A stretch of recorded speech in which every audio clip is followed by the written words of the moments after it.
वालेकुम स्टूडेंट्स। हमारा जो आज का टॉपिक है वो है ceramics, plastics and fertilisers. Hopefully से कि आप लोगों को स्क्रीन शेयर हो रही होगी। ठीक है, तो हम फर्दर इसको स्टार्ट करते हैं अपने टॉपिक को। ओके, तो सिरेमिक्स, प्लास्टिक्स एंड फर्टिलाइजर्स हमारी आज की क्लास का टॉपिक है। तो हम सबसे पहले देख लेते हैं कि हमने इसके अंदर कोर्स की आउटलाइंस हमारे पास क्या है। ठीक है, हमने इसमें ये देखना है कि व्हाट इज सिरेमिक, सिरेमिक है क्या, सिरेमिक की प्रॉपर्टीज़ क्या है, इसकी क्लासिफिकेशन क्या है, सिरेमिक का रॉ मटेरियल क्या है और फर्दर इसकी एप्लीकेशंस क्या हैं। लाइक सिरेमिक्स, जो चीज़ें सिरेमिक से बनी होती हैं वो हम कहाँ कहाँ पे यूज़ कर सकते हैं। लाइक ग्लासेस, क्ले प्रोडक्ट्स, और आगे क्ले प्रोडक्ट्स फर्दर कुछ क्ले प्रोडक्ट्स होते हैं, स्ट्रक्चरल क्ले प्रोडक्ट्स होते हैं, कुछ वाइट वेयर्स होते हैं, कुछ रिफ्रैक्टरीज होती हैं, कुछ फायर क्ले, सिलिका। हम ये सारा एक एक को डिटेल में स्टडी करेंगे कि ये सिरेमिक्स एक्चुअली, पहले हम ये देख लेते हैं कि सिरेमिक्स एक्चुअली में होते क्या हैं। जब हमें ये पता चल जाएगा कि ये एक्चुअली में होते क्या हैं तो उसके बाद हम लोग इस चीज़ को इजीली अंडरस्टैंड कर लेंगे कि ये हमारी रोज़मर्रा ज़िंदगी में कहाँ कहाँ पर इस्तेमाल होते हैं। ठीक है, तो फिर हमें खुद से, मतलब ये जितनी मैंने यहाँ पे एप्लीकेशन लिखे इसके अलावा हमें खुद से भी हम कोई भी चीज़ देख के हम डिफाइन कर सकते हैं कि ये सिरेमिक है, ये प्लास्टिक है, ये किस मटेरियल का बना हुआ है। ठीक है, इस पर कुछ एब्रेसिव्स आ जाते हैं। एब्रेसिव्स बोलते हैं खुरचने वाली कोई चीज़। ठीक है, वो भी सिरेमिक से, मतलब इसकी मैं एक बहुत सिंपल सी और बहुत कॉमन सी एग्जांपल आपको देती हूँ। ये जो हम जब बर्तन धोने वाली वो जो स्कॉच ब्राइट होता है तो वो भी सिरेमिक से बना हुआ होता है। ठीक है, वो जो उसका स्प्रिंग फॉर्मेट है वो क्या है, वो सिरेमिक से ही बना हुआ है, वो सिलिकेट से बना हुआ है। ठीक है, तो वो एब्रेसिव्स की बेस्ट एग्जांपल है, लेकिन हम इसको डिटेल में इंशाल्लाह ताला स्टडी करेंगे। इसके अलावा सीमेंट्स और कुछ एडवांस्ड सिरेमिक्स। कुछ एडवांस्ड सिरेमिक्स मतलब कि जो एडवांस्ड, जैसे जैसे इसमें मतलब अपडेट्स होती गई हैं, डेवलपमेंट्स आती गई हैं, तो आजकल पहले ऐसे होता था कि कुछ सिरेमिक्स हाथ से बनाए जाते थे। ठीक है, जैसे मिट्टी के बर्तन, या अगर आप पहले वक्तों के मतलब देख लें कि जो गांव के लोग आज तो वैसे काफ़ी विलेजेस वगैरह भी डेवलप हो चुके हैं, लेकिन पहले वक्तों के लोग वो मटका वगैरह इस्तेमाल करते थे, उसके लिए वो लाल मिट्टी का इस्तेमाल करते थे। ठीक है, तो वो हमारी ट्रेडिशनल सिरेमिक्स थी। ठीक है, तो उसमें जो क्ले, जो सिलिकेट्स वगैरह यूज़ होते थे, जो मिट्टी वगैरह यूज़ होती थी, वो ट्रेडिशनल सिरेमिक्स थी। लेकिन आज ये जो जितने भी हम ऊपर पढ़ेंगे ना एप्लीकेशंस में, उनमें साथ आपको बताऊंगी कि जो पहले वक्तों में किस तरह इसका यूजेज होता था और अब वक्त के साथ साथ with the passage of time क्या क्या इसमें डेवलपमेंट्स आई हैं, और अब मौजूदा हमारे पास जो एडवांस सिरेमिक की फॉर्म है वो किस फॉर्म में है। ठीक है, ये देखें, ये जो चीज़ें आपको यहाँ से पता चल गया होगा, ये जितने भी नट्स हैं हमारे पास, या ये जो भी गुलदान वगैरह होते हैं, या जो भी, ये देखें ये एक हैंडमेड, फर्स्ट पिक्चर में देखें तो वो एक चक्की टाइप मतलब गोल घूमता था और लोग उसके मतलब हाथ से मटेरियल्स को शेप देते थे। ठीक है, तो मटके, गुलदान, और ये हैंडमेड था, तो ये ट्रेडिशनल सिरेमिक्स में आ जाता है। तो इन पिक्चर्स को देख के आपको कुछ आइडिया हो गया होगा कि आप अपने रोज़मर्रा रूटीन में या किसी भी जगह जाकर या आपके घर में ऐसी की बहुत सारी चीज़ें मतलब मौजूद होंगी। जैसे मोमबत्ती है, मोमबत्ती भी सिरेमिक की एक एग्जाम्पल है। ठीक है, नेक्स्ट हम चलते हैं। बहुत सारी एग्जांपल्स हैं, हम इंशाल्लाह इसको डिटेल में स्टडी करेंगे। नेक्स्ट हम देख लेते हैं कि सबसे पहले कि सिरेमिक क्या है। The term ceramic comes from the Greek word keramikos. ठीक है, तो जो सिरेमिक का वर्ड है ये ग्रीक वर्ड से निकला है केरामिकोस का, जिसका मतलब है बर्न स्टफ, के किसी चीज़ को जलाना। ठीक है, किसी चीज़ को जलाना, तो किसी चीज़ को जलाना मतलब यहाँ से आपको पता चल गया होगा कि अगर हमने किसी चीज़ को सिरेमिक कहना है तो हमें मतलब कोई भी मटेरियल है उसको जलाने के बाद उसको हाई टेम्परेचर प्रोसेस से, high temperature heat treatment process देने के बाद अगर हम उसको कोई भी डिज़ायर्ड शक्ल देते हैं, कोई भी डिज़ायर्ड उसकी प्रॉपर्टीज़ हम करते हैं, ठीक है, तो वो हमारे पास क्या होगा, सिरेमिक होगा। ठीक है, तो ये एक बर्न स्टफ है indicating that desirable properties of this materials are normally achieve, कि जो भी मटेरियल हमें चाहिए होता है उसकी डिजायरेबल प्रॉपर्टीज, हमारी मन चाहिए प्रॉपर्टीज उसमें प्रोड्यूस करने के लिए, उसको उसमें मोल्ड करने के लिए नॉर्मली हम क्या करते हैं, उसे हाई टेम्परेचर ट्रीटमेंट देते हैं। ठीक है, next, ceramic material are inorganic. ये इनऑर्गेनिक मटेरियल्स होते हैं, नॉन मेटेलिक होते हैं। हम देखेंगे मेटल्स और नॉन मेटल्स में क्या डिफरेंस है। ठीक है, नॉन मेटेलिक की जगह मैं सिरेमिक्स का वर्ड भी यूज़ कर लूँ तो ये कोई मतलब गलत बात ना होगी। ठीक है, and things made from them, और मतलब सिरेमिक एक इनऑर्गेनिक नॉन मेटेलिक मटेरियल है और फर्दर इससे क्या क्या चीज़ें बनाई जा सकती हैं।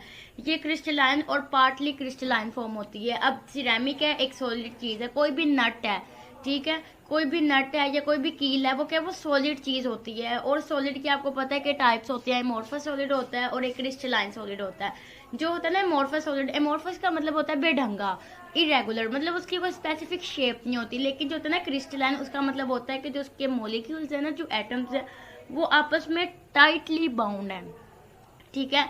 तो वो टाइटली बाउंड है, इस वजह से हम उन्हें क्रिस्टलाइन कह सकते हैं, या वो पार्टली क्रिस्टलाइन भी, मतलब हो सकता है उनका कोई एक पार्ट ऐसा हो जो थोड़ा बहुत बेढंगम हो, ठीक है। लेकिन मेजरली वो क्या होते हैं, क्रिस्टलाइन फॉर्म में होते हैं, ठीक है। क्रिस्टलाइन इनके वो मतलब इनकी स्टेट है क्रिस्टलाइन, ठीक है। जैसे सॉलिड लिक्विड गैस होती है, इसी तरह इनकी स्टेट क्या है, सॉलिड है, बट सॉलिड में फर्दर क्या है, क्रिस्टलाइन सॉलिड, ठीक है। तो बहुत सारे सिरेमिक्स ऐसे भी हैं वो कंपाउंड जो मतलब मैंने आपको बताया कि ये नॉन मेटेलिक होते हैं, लेकिन ये जरूरी नहीं है। कुछ ऐसे होते हैं जो ना तो प्रॉपर नॉन मेटेलिक होते हैं और ना ही प्रॉपर मेटेलिक होते हैं, वो इनके बीच में इन बिटवीन देम वो लाई करते हैं। ये क्यों इनका ऐसा करेक्टर है, क्योंकि अब हम कोई भी चीज़ डिफाइन नहीं कर सकते। अब जो सिरेमिक प्रॉपरली हमने इसको डिफाइन नहीं किया, लेकिन अगर हम जनरल बात करें ना तो हम इसको नॉन मेटेलिक कहेंगे। लेकिन कुछ सिरेमिक्स की कैटेगरीज ऐसी हैं, कुछ अप्लायंसेस, कुछ एप्लीकेशंस इस तरह की हैं कि जो सिरेमिक्स है ना वो थोड़ा थोड़ा मेटेलिक करेक्टर भी शो कर देता है समटाइम्स, ठीक है। तो इस वजह से हम इसको कह देते हैं कुछ सिरेमिक्स में सिर्फ ये करेक्टरिस्टिक है, सब नहीं, मेजरली नॉन मेटेलिक ही हैं। तो इस वजह से हम उस चीज़ को ये कह देते हैं जो ना तो प्रॉपर मेटेलिक है और ना ही नॉन मेटेलिक है, लेकिन हम उसे कहते हैं वो इन बिटवीन है, ठीक है। तो वो इन बिटवीन है, और ये वो एलिमेंट्स हैं जिनका जो एटॉमिक बॉन्ड है ना वो या तो टोटली मतलब आयनिक बॉन्ड होता है या प्रीडोमिनेंटली आयनिक होता है, लेकिन कुछ में कोवलेंट करेक्टर भी होता है। आपको पता है आयनिक बॉन्ड ज्यादा स्ट्रॉन्ग होता है कि कोवलेंट बॉन्ड, ऑब्वियसली बात है आयनिक बॉन्ड ज्यादा स्ट्रॉन्ग होता है, ठीक है। और जो कोवलेंट बॉन्ड होता है ना वो भी किसी हद तक मतलब स्ट्रॉन्ग होता है, क्योंकि उसमें म्यूचुअल शेयरिंग होती है, उसको भी तोड़ फोड़ करना मतलब बहुत मुश्किल है, बहुत हाई एनर्जी उसको भी रिक्वायर्ड होती है, ठीक है। तो बात करने का मकसद है कि कुछ में या तो आयनिक बॉन्ड होता है या फिर कोवलेंट कैरेक्टर शो करते हैं। तो इस वजह से हम लोग मेटल्स और नॉन मेटेलिक के बीच में बात कर लेते हैं, ठीक है। मतलब मेटेलिक है, मेटल्स हैं, तो उनमें आपको पता है कि कौन सा बॉन्ड होता है, और जो नॉन मेटेलिक है उनमें भी आपको पता है कि कौन सी बॉन्डिंग होती है, ठीक है। तो इस वजह से हम इन बिटवीन की ही बात करते हैं हमेशा। नेक्स्ट हम बात कर लेते हैं कि अगर हम सिरेमिक एग्जांपल देखें तो क्ले इसकी सबसे बेस्ट एग्जांपल है। सबसे मतलब शुरू में अगर हम इस टॉपिक का जिक्र करें तो clay is the best example, मतलब the earliest material used to produce ceramics. इससे फर्दर सिरेमिक्स बनता है, ठीक है। क्ले आपको बचपन में एक क्ले स्टिक के वो मतलब होते थे छोटे छोटे, हम वो जैसे वो नहीं क्ले सैंड होती उस तरह की क्ले, मतलब जो बचपन में हम वो कलरफुल जैसे क्ले यूज करते थे, उससे हम डिफरेंट चीजें बनाते थे। उसके ना कैप पे एक कोई कार्टून सा बना होता था, हम उस क्ले का वो एक पीस उठाते थे कलरफुल कोई भी, तो हम उसे मतलब अपने हाथ पे हथेली पे उसे पिलाते थे और उसके ऊपर हम उस ढक्कन को प्रेस करते थे, और वो जो मतलब क्ले सिरेमिक पे ना वो उसकी ड्राइंग पेस्ट हो जाती थी। बच्चे बड़े शौक से ये चीज़ें लेते हैं।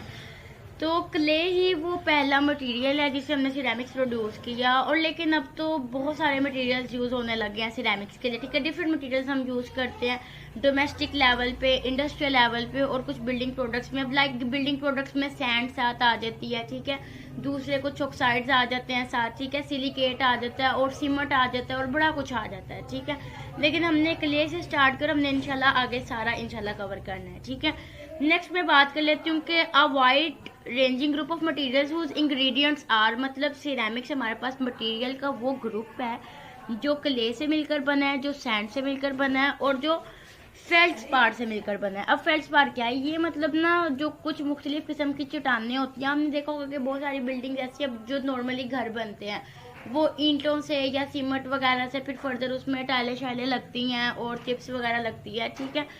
लेकिन कुछ ऐसी भी होती हैं कि जैसे कोई कुछ बिल्डिंग्स आप देखोगे वो बहुत मतलब हार्ड होती हैं, घरों से ज़्यादा वो बिल्डिंग्स मतलब स्ट्रॉन्ग होती हैं, ठीक है। जैसे स्टेट लाइफ की बिल्डिंग है या और भी बड़ी बड़ी इमारतें हैं जैसे, ठीक है, बाहर के मुल्कों में ज़्यादा मतलब बड़ी बड़ी इमारतें देखने में आती हैं, ठीक है। तो वो एल्यूमिनियम सिलिकेट मेटल से बनी होती हैं, ठीक है। तो फेल्ड्स्पार का वर्ड हम उस मटेरियल के लिए यूज़ करते हैं, उस सब्सटेंस को कहते हैं कि जिसमें एल्यूमिनियम और दूसरी मेटल्स आपस में मिलकर बनती है। अब मैंने तो पहले आपको कह दिया कि जो सिरेमिक है वो नॉन मेटालिक है, लेकिन अब मैं आपको कह रही हूँ कि फेल्ड्स्पार जो है तो जो फेल्डस्पार है ना, ये एल्युमिनियम मेटल सिलिकेट्स पर मुश्तमिल होता है। तो इस वजह से जैसा कि मैंने पहले कहा कि हमने बात करनी है, जो सिरेमिक है वो मेटालिक और नॉन मेटालिक के इंटरमीडिएट एलिमेंट्स होते हैं, ठीक है। इंटरमीडिएट कंपाउंड्स है, इंटरमीडिएट मटेरियल है, ठीक है। तो नेक्स्ट हम बात कर लेते हैं कि सिरेमिक की प्रॉपर्टीज़ क्या हैं। Extreme hardness, high wear resistance. Extreme hardness can reduce wear cost by friction. तो हम देख सकते हैं कि ये सब क्या। एक्सट्रीम हार्डनेस मतलब कि ये बहुत ज़्यादा हार्ड होते हैं, ठीक है। And high wear resistance, high wear resistance का मतलब होता है कि मतलब कोई भी मटेरियल है ना, उसमें ये एबिलिटी होती है to resist material loss by sub mechanical action. मतलब इस बात का ये कि जब कोई उस पर मैकेनिकल एक्शन होता है, कोई तोड़ फोड़ होती है, मतलब उसके ऊपर कोई हम फोर्स लगाते हैं, तो उसके अंदर ये एबिलिटी होती है कि उसका कोई नुकसान नहीं होता। तो हाई वियर रेजिस्टेंस का मतलब यही है कि इसके अंदर बहुत ज़्यादा एबिलिटी होती है रेजिस्ट करने की, ठीक है। ये मटेरियल सख्त नहीं होता, ये नहीं कि बहुत सख्त किस्म का मटेरियल है। मटेरियल सख्त नहीं है, लेकिन इसकी बनावट इस तरह की है कि ये हाई वियर रेजिस्टेंट होता है, ठीक है। कि अगर आप इसके ऊपर किसी भी किस्म का मैकेनिकल एक्शन, इवन के सिरेमिक है ना, अगर आप मतलब इस पे कोई ज़र्ब लगाते हो तो ये मतलब टुकड़े टुकड़े नहीं होता, ठीक है। हाई वे रेजिस्टेंस होती है इसमें। और बाकी की चीज़ें कुछ समटाइम्स डिपेंड करती हैं कि उसकी बनावट की चीज़ से, ठीक है। जैसे फॉर एग्जांपल हमने पढ़ा सिरेमिक क्ले से बना है, क्ले सिलिकेट या सैंड वगैरह से मिलके बना। तो अब आप रेत को ठोकी जाए, वो टूटेगी इस तरह, वो मतलब बाउंड होती है इस तरह, ठीक है। तो अब क्ले है, क्ले को आप जितना मर्जी प्रेस कर लो, जितनी मर्जी उस पर फोर्स लगा लो, वो मतलब नहीं टूटेगी। ये जो हमारे घरों की इमारतें हैं, ठीक है, बहुत बहुत बहुत मुश्किल से हम इनको तोड़ते हैं और दोबारा से बिल्डअप करते हैं। क्यों? क्योंकि ये हाई वियर रेजिस्टेंस होती हैं, ठीक है। उसके अलावा क्रोजन रेजिस्टेंस भी होती हैं, ठीक है। क्रोजन कहते हैं टकराव को, ठीक है। उसके अलावा सिरेमिक हीट रेजिस्टेंस भी होते हैं, ठीक है। ये हीट को भी रेजिस्ट करते हैं, ठीक है। ये नहीं कि थोड़ी सी भी हीट आई तो जी हमारा सारा मटेरियल बिखर गया, ख़राब हो गया। इनके अंदर एबिलिटी होती है कि ये उसको बियर कर सकें, बर्दाश्त कर सकें, ठीक है। नेक्स्ट हम बात कर लेते हैं लो thermal conductivity and low electrical conductivity की, ठीक है। तो इलेक्ट्रिकल की कंडक्टिविटी इनमें लो होती है, मतलब कि इलेक्ट्रिसिटी इजीली पास आउट नहीं होती, इनमें ये एबिलिटी कम होती है। उसके अलावा थर्मल कंडक्टिविटी भी इनमें मतलब कम होती है, इतनी ज़्यादा हीट इसको इफेक्ट नहीं कर सकती। And low thermal expansion, thermal expansion भी कहते हैं हरारती फैलाव को, और हरारत किस चीज़ की? हीट की। और पुअर थर्मल शॉक रेजिस्टेंस होते हैं, ठीक है। तो शॉक रेजिस्टेंस का क्या मतलब है? शॉक रेजिस्टेंस का वर्ड वहाँ पे यूज होता है the ability of a solid to withstand sudden changes in temperature. के थर्मल मतलब हीट, ठीक है, हीट में चेंज आएगा, तो जब उसके टेम्परेचर में सडन चेंज आएगा ना, तो उसे हम शॉक कहते हैं। सडन अचानक मतलब झटका, ठीक है। तो जो पुअर थर्मल शॉक रेजिस्टेंस मतलब कि जब एकदम उसको झटका वगैरह देते हैं तो ये उसके लिए पुअर एक्टिविटी शो करता है, ठीक है। ये थर्मल शॉक रेजिस्टेंस का मतलब ये नहीं है जी कि इसको एकदम आप झटका दोगे तो जी ये उसे भी बर्दाश्त कर दे, नो। ये उसे कोई ना कोई response at the spot reaction देगा अगर आप सडन इसका टेम्परेचर में एकदम से चेंज कर दोगे या बढ़ा दोगे, ठीक है। बेसिकली थर्मल शॉक रेजिस्टेंस कहते हैं it is the ability of a solid to withstand sudden changes in temperature either during cooling और हीटिंग। आया आप उसे ठंडा करो या आया आप उसे गर्म करो, ठीक है। और ये मतलब आप ये भी कह सकते हो कि ये किसी भी मैटर की, किसी भी चीज़ की वो टेंडेंसी है कि मतलब जिस वजह से उसका जो शेप है, जो वॉल्यूम है, उसमें चेंज आ जाए, ठीक है। और वो चेंज किसके रिस्पॉन्स में आ रहा है? टेम्परेचर के चेंज होने से, ठीक है। Tendency of a matter to change its shape और volume in response to the change in temperature, ठीक है। टेम्परेचर के चेंज होने के साथ साथ उसके मैटर की शेप में या उसके वॉल्यूम में मतलब वो हरारती फैलाव उसका हो सकता है, ठीक है। फैलने से चीज़ एक्सपेंड हो जाती है, ठीक है। तो इस वजह से उसके वॉल्यूम पे या उसकी शेप पे इफेक्ट पड़ सकता है। नेक्स्ट हम बात कर लेते हैं लो डक्टिलिटी। डक्टिलिटी कहते हैं लचकदार, तो इसमें इतनी लचकदार भी नहीं होती, ठीक है। और वेरी ब्रिटल, ठीक है। ब्रिटल कहते हैं उस चीज़ को कि जो टूट फूट का शिकार हो जाए, ठीक है। तो हाई इलास्टिक मॉडुलस होता है इसका, ठीक है, हाई इलास्टिक मॉडुलस। तो जो इलास्टिक मॉडुलस है ना, ये बेसिकली किसी भी चीज़ की वो प्रॉपर्टी है कि जब उसके ऊपर स्ट्रेस अप्लाई होता है ना, जब कोई फोर्स अप्लाई होती है तो उस ऑब्जेक्ट की उस फोर्स के अगेंस्ट जो रेजिस्टेंस है, मतलब एक ऑब्जेक्ट है उस पर आपने स्ट्रेस अप्लाई किया, फोर्स अप्लाई की, तो उस फोर्स अप्लाई करने के नतीजे में उस ऑब्जेक्ट में क्या डिफॉर्मिटीज आई हैं, ठीक है, क्या चेंजेस आए, क्या डिसऑर्डरनेस आई है, क्या बेतरतीबी आई है। वो एक ऑब्जेक्ट है, वो तरतीब से पड़ा है, सॉलिड फॉर्म में पड़ा है, लेकिन आपने उस पर स्ट्रेस अप्लाई किया, फोर्स अप्लाई की, तो उसकी कोई ना कोई सब्जेक्ट की रेजिस्टेंस होगी ना, वो कोई ना कोई बिहेवियर शो करेगी, कोई ना कोई रिस्पॉन्स शो करेगी। और जो ये जो इलास्टिक मॉडल है ना, ये नॉन परमानेंटली होता है, मतलब ये परमानेंट इफेक्ट नहीं होता इसका, ठीक है। इसके अलावा लो टफनेस होती है, ठीक है, लो फ्रैक्चर टफनेस, ठीक है। फ्रैक्चर टफनेस का वर्ड हम इसी यूज करते हैं ब्रिटल मटेरियल्स के लिए, रेजिस्टेंस ऑफ ब्रिटल मटेरियल, ठीक है। तो इसमें फ्रैक्चर टफनेस कम होती है कि एक तो ये वेरी ब्रिटल है कि ये जल्दी टूट भी सकते हैं, लेकिन इसमें फ्रैक्चर टफनेस होती है, ठीक है। इसका फ्रैक्चर टफनेस एक्चुअली वो एबिलिटी है जो रेजिस्ट करती है ब्रिटल मटेरियल्स को, ठीक है, क्रैक होने से, ठीक है। Indicates the ability of a crack और flaw to produce a catastrophic failure, ठीक है। किसी भी ऑब्जेक्ट की, किसी भी मटेरियल की वो एबिलिटी है जो कि मतलब एक क्रैक एबिलिटी है, ताकि उसमें कैटास्ट्रोफिक फेलियर मतलब वो प्रोड्यूस ना हो या वो उसको रोक सके। तो अब हम देख लेते हैं कि ये कैटास्ट्रोफिक फेलियर कहते हैं तबाह कुन नताइज को, ठीक है। तो ये किसी भी ऑब्जेक्ट की, किसी भी मटेरियल की वो एबिलिटी है जो कि उसके तबाह कुन नताइज पैदा कर सकती है, ठीक है। लो डेंसिटी, लो डेंसिटी, ठीक है, डेंसिटी आपको पता चल गया होगा कि इसका वॉल्यूम कम होता है, इसका मैस भी कम होता है, इसका इतना वजन नहीं होता, लाइट वेट होता है। उसके बाद पोरोसिटी अफेक्ट प्रॉपर्टीज, पोरोसिटी कहते हैं कि ये पोरस मटेरियल होता है, ठीक है, इसमें मतलब सुराख वगैरह भी होते हैं। जैसे जाहिर सी बात सैंड से बनी कोई भी चीज़ है तो उसके अगर हम चुना चुना पार्टिकल अगर हम स्टडी करें तो वो पोरस होगा, ठीक है। उसके अलावा high strength at elevated temperature, इसमें बहुत ज़्यादा स्ट्रेंथ होती है at elevated temperature, elevated temperature कहते हैं बहुत हाई टेम्परेचर्स को। नेक्स्ट हमने कहा कि हमारे पास जो सिरेमिक्स है ना, ये हमारे पास नॉन मेटेलिक मटेरियल है। नॉन मेटेलिक हमने इसको इसलिए कहा क्योंकि इसके अंदर नॉन मेटेलिक करैक्टर बहुत ज़्यादा है, ठीक है। तो नेक्स्ट हम इसको मेटेलिक से कंपेयर कर लेते हैं। मेटेलिक और नॉन मेटेलिक यानी कि सिरेमिक्स में फ़र्क क्या है, तो दोनों क्रिस्टल स्ट्रक्चर्स, ठीक है। उसके अलावा मेटल्स में large number of free electrons होते हैं, ठीक है, जिस वजह से वो हाईली कंडक्टिविटी भी शो करते हैं इलेक्ट्रिकल, ठीक है।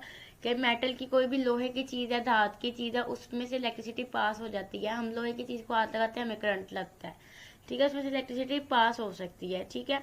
तो लेकिन जो सिरेमिक्स होते हैं इसमें कैप्टिव इलेक्ट्रॉन्स होते हैं। कैप्टिव कहते हैं Asir, bound, bound state of electrons, ठीक है। तो इस वजह से इसमें से इलेक्ट्रिसिटी पास नहीं हो सकती। मेटल्स में मेटेलिक बॉन्ड होता है, ठीक है, जिसको आप ठीक है, मेटेलिक बॉन्ड होता है। और जो सिरेमिक्स है इसमें आयोनिक या कोवलेंट बॉन्ड होता है, ठीक है। उसके अलावा जो मेटल्स हैं ये गुड इलेक्ट्रिकल कंडक्टिविटी, ठीक है, वही बात आ गई कि इसमें फ्री इलेक्ट्रॉन्स हैं तो इसमें इलेक्ट्रिकल कंडक्टिविटी भी होगी। लेकिन सिरेमिक्स में कैप्टिव इलेक्ट्रॉन्स होते हैं इस वजह से, क्योंकि इलेक्ट्रिसिटी क्या है, electricity is just a flow of electrons, ठीक है। तो जब आपके इलेक्ट्रॉन्स ही बाउंड हैं, वो फ्लो नहीं कर रहे, तो फिर आप इलेक्ट्रिसिटी कैसे वहाँ से पास आउट होगी। उसके अलावा जो मेटल्स हैं वो ओपेक ऑब्जेक्ट है, ओपेक मतलब मुबहम, ठीक है। और लेकिन जो सिरेमिक्स है वो ट्रांसपेरेंट है। ओपेक मतलब कि उस चीज़ के आर पार नहीं आप देख सकते, ठीक है। लेकिन ट्रांसपेरेंट जो सिरेमिक्स है वो ट्रांसपेरेंट ऑब्जेक्ट्स होते हैं, ठीक है। उसके अलावा जो मेटल्स हैं उनमें यूनिफॉर्म एटम्स होते हैं, जबकि सिरेमिक्स में डिफरेंट साइज ऑफ एटम्स होते हैं, ठीक है। उसके अलावा मेटल्स में हाई टेंसाइल स्ट्रेंथ होती है। टेंसाइल स्ट्रेंथ कहते हैं तनाव किसी चीज़ का, ठीक है। और सिरेमिक्स में पुअर होती है। उसके अलावा लो शेयर स्ट्रेंथ, शेयर स्ट्रेंथ कहते हैं कुतरना। अब मेटल है उसे जंग वगैरह लग जाता है, लेकिन ये जो प्लास्टिक या सिरेमिक्स है इन्हें जंग नहीं लगता, ठीक है। उसके अलावा गुड डक्टिलिटी, मेटल्स में भी लचक होती है, ठीक है, लेकिन सिरेमिक्स में लचक नहीं होती, ये ब्रिटल होते हैं, ठीक है। उसके अलावा मेटल्स में प्लास्टिक फ्लो होता है, इनमें नहीं होता। उसके अलावा मेटल्स की एक इम्पैक्ट स्ट्रेंथ है, इनकी स्ट्रेंथ भी पुअर है। उसके अलावा मेटल्स का वेट भी हाई होता है, ये वेट में भी लाइट होते हैं। नेक्स्ट इनमें हार्डनेस जो है वो मॉडरेट है। और जबकि हमने पढ़ा था सिरेमिक्स की फर्स्ट प्रॉपर्टी ही हमने देखी थी कि ये एक्सट्रीम हार्डनेस, एक्सट्रीम हार्ड होते हैं, ठीक है।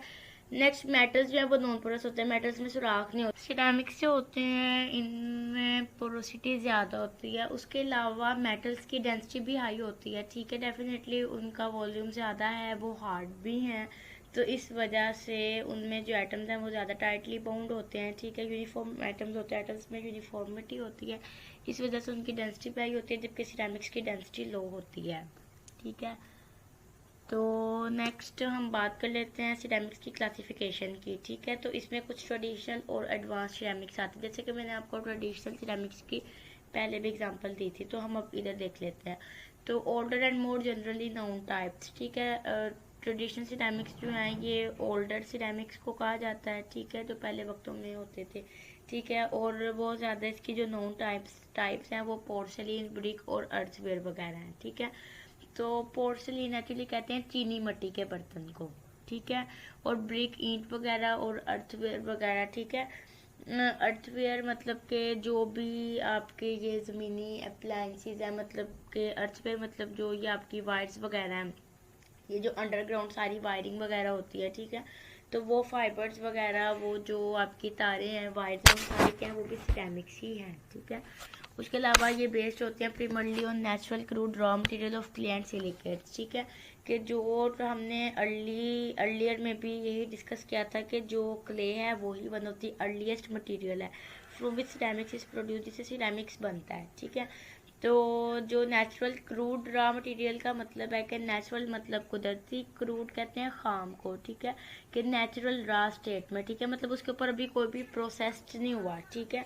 तो मतलब जो क्ले है, क्ले पे अभी कोई प्रोसेस नहीं हुआ, उस पर प्रोसेसेस होंगे, फैब्रिकेटिंग होगी, मैन्युफैक्चरिंग होगी, तो आगे सिरेमिक्स प्रोड्यूस होगा। तो इसीलिए हमने यहाँ पे रा का वर्ड यूज़ किया। रा कहते हैं खाम माल को, ठीक है। क्रूड का वर्ड भी रा या खाम माल के लिए ही इस्तेमाल होता है, ठीक है। मतलब जिस पे अभी कोई प्रोसेस नहीं हुआ, रिफाइनिंग नहीं हुई, ये रिफाइंड फॉर्म में नहीं है, ये सिर्फ नेचुरल फॉर्म में है, ठीक है। Natural crude raw material of clay and silicates, ठीक है। तो जो ट्रेडिशनल सिरेमिक्स है ये सिर्फ क्ले और सिलिकेट्स पे मुश्तमिल थी, और ये कहाँ कहाँ यूज़ होती थी, बिल्डिंग मटेरियल्स पे, ब्रिक, क्ले, पाइप ग्लास वगैरह में, ठीक है। हाउस होल्ड गुड्स, ठीक है, जो घर की चीज़ें थी जैसे पोट्री, ठीक है। पोट्री ये जो मिट्टी के बर्तन वगैरह होते हैं, ठीक है। जो मैंने आपको फर्स्ट स्लाइड में जो पिक्चर दिखाई थी कि वो आदमी ने हाथ से वो एक चक्की घूम रही है और आदमी, तो वो वहाँ से पोट्री ही बनती थी, ठीक है। उसके अलावा कुकिंग वेयर्स, ठीक है। कुकिंग वेयर मतलब कि वो चीज़ें जिनमें मतलब हम फूड को कुक करते हैं। Cooking ware means that in which food can be cooked like pots, pans, ठीक है, प्रेशर कुकर वगैरह, ठीक है। ये सब चीज़ें किससे बनी, ये सब चीज़ें सिरेमिक से बनी। उसके अलावा manufacturing like abrasives and electrical devices and many fibres, ठीक है। अर्थवेयर में फाइबर्स वगैरह, इलेक्ट्रिकल डिवाइसेस आ गए सारे, ठीक है। इसके अलावा हम एडवांस सिरेमिक्स में देख लेते हैं कि आजकल क्या कुछ मतलब डिवेलप्ड हुआ है। तो पास्ट हाफ सेंचुरी की निस्बत काफ़ी कुछ डिवेलप हो चुका है, जिसमें industrial organic chemicals artificially raw material के तौर पर यूज़ किए जाते हैं, जिनकी स्पेशलाइज्ड प्रॉपर्टीज़ होती हैं और उनमें बहुत ज़्यादा सोफिस्टिकेटेड प्रोसेसिंग होती है। सोफिस्टिकेटेड कहते हैं नफीस, ठीक है। जाहिर सी बात है, एक इंसान हाथ से काम करता है, एक इंसान मशीनरी का यूज़ करता है, तो नफासत किस में होगी, ऑटोमेटिकली जहाँ पे डिवाइस लगा है, मशीनरी लगा है, उसमें ज़्यादा नफासत होगी, ठीक है। वैसे पहले वक्तों में बड़े बड़े लोग हाथों से बड़े बड़े नफीस काम करते होते थे, ठीक है, लेकिन आजकल ऐसा हमें शाज़ व नादर ही दिखने को मिलता है, सेल्डम, बहुत रेयर, ठीक है। इसके हम एप्लीकेशंस देख लेते हैं। तो thermal barrier coatings to protect metal structures, ठीक है, मेटेलिक स्ट्रक्चर्स को, ये जो हमारे घरों में वायर्स हैं, जो ये मेटेलिक वायर्स हैं, इनकी बाहर आउटर कवरिंग है, ठीक है। तो हम कह सकते हैं कि ये उसने मेटल स्ट्रक्चर को ही कवर किया है, मेटल स्ट्रक्चर की कोटिंग, और वो कोटिंग किससे, वो एडवांस्ड सिरेमिक से है, ठीक है। उसके अलावा वियरिंग सरफेसेस, ठीक है, इंजन एप्लीकेशंस, ये जो हमारे जेट्स वगैरह एरोप्लेन्स हैं उनमें जो इंजन वगैरह यूज़ होता है, ठीक है। और हमारी गाड़ियों में, ऑटोमोबाइल्स में जो भी इंजन यूज़ होता है वो भी किस चीज़ से बना होता है, सिलिकॉन नाइट्राइड से, सिलिकॉन कार्बाइड से और जिरकोनिया एलुमिना से, ठीक है। ये साथ इनके केमिकल फार्मूलाज पे दिए हुए हैं। नेक्स्ट हम बात कर लेते हैं क्लासिफिकेशन पढ़े। एक तो हमने पढ़ लिया कि ट्रेडिशनल और सिरेमिक ट्रेडिशनल और एडवांस सिरेमिक्स होते हैं। उसके अलावा कुछ एमोर्फस एंड क्रिस्टलाइन सिरेमिक्स भी होते हैं, ठीक है। जो हमने पढ़ा था ना कि सिरेमिक्स जो है इनकी प्रॉपर्टीज में हमने पढ़ा था कि कुछ क्रिस्टलाइन होते हैं और कुछ पार्टली क्रिस्टलाइन होते हैं, मतलब वो क्रिस्टलाइन ही होते हैं, ठीक है। तो फिर वो क्या होंगे, वो एमोर्फस होंगे, ठीक है। तो हम इनका डिफरेंस पढ़ लेते हैं, एमोर्फस एंड क्रिस्टलाइन। तो जो एमोर्फस है इसमें atoms only short range order, उनका मतलब बहुत ही शॉर्ट रेंज होती है उनके ऑर्डर की, ठीक है। और क्रिस्टलाइन में एटम्स मतलब अरेंज हुए होते हैं प्रॉपरली, उनकी रेगुलर रिपीटिंग एक पैटर्न बना हुआ, 3 डायमेंशनल स्ट्रक्चर बना हुआ और बहुत लंबी इनकी एक चेन, एक रेंज बन जाती है। उसके अलावा एमोर्फस का कोई मतलब खास मखसूस नो डिस्टिंक्ट मेल्टिंग टेम्परेचर, ठीक है, कि हम जिस पे जी कह सकें कि जी ये एग्जैक्ट इसका टेम्परेचर है जिस पे ये मतलब मेल्ट हो जाएगा। लेकिन जो क्रिस्टलाइन है वो इतना वेल डिफाइंड फॉर्म में हमारे पास मौजूद है कि हम उसकी मतलब कुछ प्रॉपर्टीज़, हम उसे इंजीनियरिंग सिरेमिक्स कहते हैं, जो कि वेल डिफाइंड फॉर्म में है हमारे पास, ठीक है। उसके मेल्टिंग पॉइंट्स भी हाई होते हैं, वो स्ट्रॉन्ग भी होता है, वो हार्ड भी होता है और वो ब्रिटल भी होता है, ठीक है। तो उसमें सारी की सारी गुड क्रोजन रेजिस्टेंस भी होती है उसमें, ठीक है। तो एमोर्फस की एग्जांपल्स ये Na2O, CaO, K2O, ठीक है, potassium oxide, calcium oxide and sodium oxide वगैरह इसके एग्जांपल्स हैं। जबकि जो क्रिस्टलाइन है, जितने भी सिलिकॉन या क्ले वगैरह से मैंने आपको पहले भी बताया, वो सारे क्या हैं, वो क्रिस्टलाइन सिरेमिक्स है, silicon nitride, silicon carbide, zircon या एलुमिना, ठीक है। नेक्स्ट इसके अलावा हम सिरेमिक्स को क्लासीफाइड करते हैं कि उसमें कौन सा एलिमेंट यूज़ हुआ है। लाइक जैसे पीछे देखें पोटाशियम ऑक्साइड, मतलब इसमें पोटाशियम और ऑक्सीजन यूज़ हुआ है, इस वजह से हम इसे पोटाशियम ऑक्साइड कहते हैं। सिलिकॉन नाइट्राइड, क्योंकि इसमें सिलिकॉन और नाइट्रोजन यूज़ हुआ है, तो इसी वजह से एलुमिना उसे कहेंगे जिसमें एलुमिनियम यूज़ हुई है, जिरकोनिया उसे कहेंगे जिसमें जिरकोनिया यूज़ हुई है। इसके अलावा एलुमिनेट जिसमें एलुमिना यूज़ हुई है, आर्सेनाइड जिसमें आर्सेनाइड यूज़ हुए हैं, बोराइड जिसमें बोरोन यूज़ हुए हैं, कार्बाइड जिसमें कार्बन यूज़ हुई है, फेराइड जिसमें आयरन यूज़ हुई है, नायोबेट्स, ठीक है, जिसमें निकल यूज़ हुआ है, नाइट्राइड जिसमें नाइट्रोजन यूज़ हुई है, फॉस्फाइड जिसमें फॉस्फेट यूज़ हुआ है, सिलिसाइड जिसमें सिलिकेट्स यूज़ हुए हैं, टाइटनेट जिसमें टिन यूज़ हुआ है, टंगस्टेट्स मतलब जिसमें टंगस्टन ये एक एलिमेंट है, ठीक है। तो ये सारे यूज़ हुए हैं। और जिरकोनेट जैसे कि मैंने आपको पीछे भी बताया कि जिरकोनिया इसमें यूज़ हुआ है एलिमेंट, ठीक है। तो ये वो सिरेमिक्स हैं जिनका जो मटेरियल है, कंपोजिंग मटेरियल है, कंपोजिशन है, वो इस चीज़ पे डिपेंड करते हैं कि इसमें कौन सा एलिमेंट यूज़ किया हुआ है। इस बेस पे हम कह देते हैं कि फॉर एग्जांपल एलुमिना की ज़रूरत, हम कहते हैं ये एलुमिनेट्स है, ठीक है। नेक्स्ट इसके अलावा हम सिरेमिक मटेरियल के टाइप्स की बेस पे भी वही चीज़ें बार बार रिपीट हो जा रही हैं। वो एक आपको कॉन्सेप्ट तो मिल ही गया कि कुछ ट्रेडिशनल सिरेमिक्स है, कुछ एडवांस सिरेमिक्स है, ठीक है। उसके अलावा अब डेफिनेटली मेजरली हमने सिलिकेट्स पढ़े हैं, ठीक है, सिलिकेट्स, एलुमिनेट्स वगैरह, ठीक है। तो हमने फर्दर इन्हीं को ही डिस्कस करना है। ये एक मतलब एक्चुअली सिरेमिक्स डिपेंड करता है कि ये किस मटेरियल से, किस एलिमेंट से कंपोज हुआ है, ठीक है। तो वही अब फोर्थ, अगर मैं इसकी क्लासिफिकेशन फॉर्मेट की बात करूँ तो हम देखते हैं कि सिरेमिक का मटेरियल कौन सा यूज़ हुआ है, कि उसका रॉ मटेरियल कौन सा है। तो सिलिकेट सिरेमिक अगर वो मतलब पोर्सलिन उसकी कंपोजिशन में यूज़ हुआ है, मतलब चीनी मिट्टी यूज़ हुई है, या मैग्नीशियम सिलिकेट्स यूज़ हुए हैं, या मोलाइट यूज़ हुई है। जो मोलाइट है ना वो पोर्सिलेनाइट का मतलब मिक्सचर है, ठीक है। कि सिलिकेट सिरेमिक्स नाम से जाहिर है कि वो कंपाउंड जिनमें सिलिकेट मिला हुआ है, ठीक है। तो एक तो पोर्सलिन है, वो सिंपल चीनी का बर्तन है, लेकिन अगर हम उस सिलिकेट में मैग्नीशियम डाल दें तो वो मैग्नीशियम सिलिकेट बन जाएगा। और अगर हम उसके अंदर एलुमिना ऑक्साइड डाल दें, लुमिनेट्स, तो वो मोलाइट बन जाएगा, ठीक है। उसके अलावा हमारे पास एडवांस्ड सिरेमिक्स हैं, ठीक है। एडवांस सिरेमिक्स में आपको बता भी चुकी हूँ कि क्या होते हैं, ठीक है, उनमें क्या कैपेबिलिटीज़ होती हैं, क्या एबिलिटीज़ होती हैं, उनकी क्या प्रॉपर्टीज़ होती हैं और क्या एग्जांपल्स है। तो हम जस्ट फर्दर डिस्कस कर लेते हैं कि इसमें हमारे पास मतलब ये मटेरियल यूज़ होगा तो ये क्या होगा, एडवांस सिरेमिक्स की कैटेगरी में आ जाएगा। तो नेक्स्ट हम देख लेते हैं एडवांस सिरेमिक्स में हमारे पास ऑक्साइड सिरेमिक्स आते हैं और नॉन ऑक्साइड सिरेमिक्स आते हैं। तो हम पहले देख लेते हैं ऑक्साइड सिरेमिक्स हमारे पास क्या होते हैं, ठीक है। Aluminium oxide, titanium oxide, magnesium oxide, lead, zirconates, titanates, zirconium oxide, lead oxide, aluminium oxide, titanium oxide, ये सारे इनके सारे फॉर्मूलाज जो होंगे ये सारे हमारे पास क्या ऑक्साइड सिरेमिक्स। और इसके अलावा और भी बहुत हैं, ठीक है। नॉन ऑक्साइड सिरेमिक्स हमारे पास वो होते हैं जिनमें ऑक्सीजन नहीं होती, ठीक है। ऑक्साइड नाम से आपको पता चल गया कि ऑक्सीजन इन्वॉल्व है इसमें, लेकिन नॉन ऑक्साइड उसके अलावा जैसे हमने डिफरेंट एलिमेंट्स और भी पढ़े थे, ठीक है, कार्बाइड्स पढ़े थे, नाइट्राइड्स पढ़े थे, ठीक है, तो बोराइड, सिलिसाइड, ठीक है, तो ये सारे क्या, ये सारे नॉन ऑक्साइड है, मतलब ऑक्सीजन नहीं है इनमें, ठीक है। तो ये भी बहुत ज़्यादा मैनी मैनी मैनी मोर है, ठीक है। तो ये स्क्रीन पे आपको शो हो रहे होंगे कार्बाइड सिरेमिक्स, इसमें aluminium carbide, silicon carbide, boron carbide, calcium carbide, chromium carbide, hafnium carbide और डिफरेंट एलिमेंट्स की मतलब बेस पे हम इसको क्लासीफाइड करते हैं, ठीक है। इसी तरह जैसे कार्बाइड्स है इसी तरह नाइट्राइड्स हैं, ठीक है। तो जिस तरह कार्बाइड्स हैं इसी तरह नाइट्राइड्स हैं, लाइक जैसे magnesium nitride, silicon, aluminium oxynitride, ठीक है, silicon nitride, barium nitride, boron nitride, इसके इसी तरह बोराइड, ठीक है, aluminium diboride, aluminium dodeca carbide, ठीक है, calcium hexaboride, gadolinium boride, hafnium boride, lanthanum boride, ठीक है। बहुत ज़्यादा है, मैंने तो यहाँ पे बस थोड़े से मेंशन किए, ठीक है। इसी तरह सिलिसाइड सिरेमिक्स भी हैं, कैल्शियम सिलिसाइड सिरेमिक्स बहुत थोड़े हैं, जितने मैंने यहाँ पे मेंशन किए ये बस इतने ही हैं।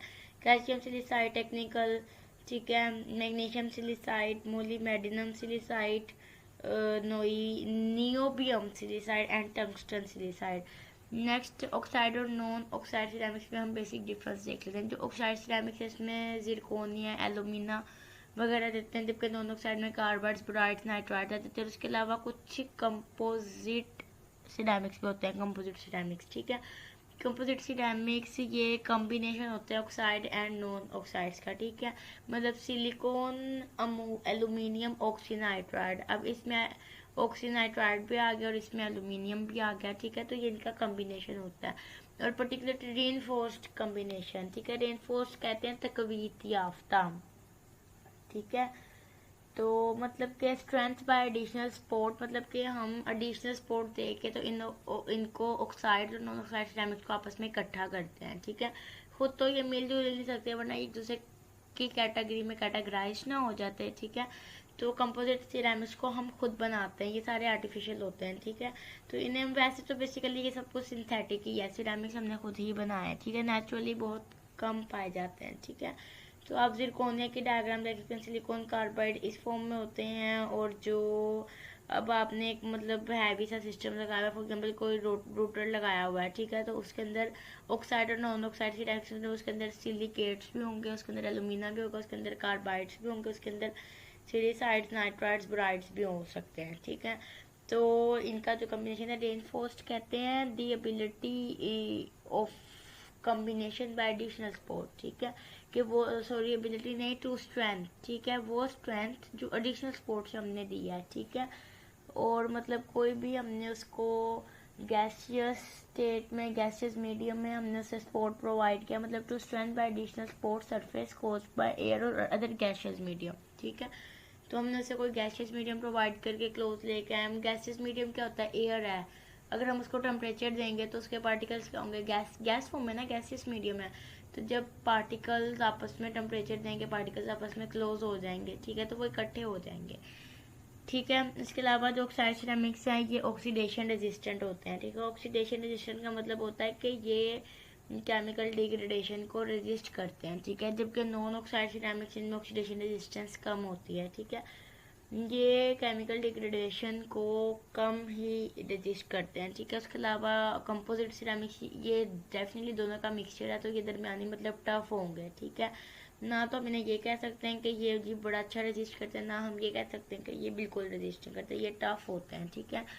ऑक्साइड जो है वो इलेक्ट्रिकली इंसुलेटिंग है, इंसुलेटिंग मतलब कि इसमें इलेक्ट्रिसिटी पास नहीं हो सकती, जबकि नॉन ऑक्साइड जो हैं ये एक्सट्रीम हार्ड होते हैं।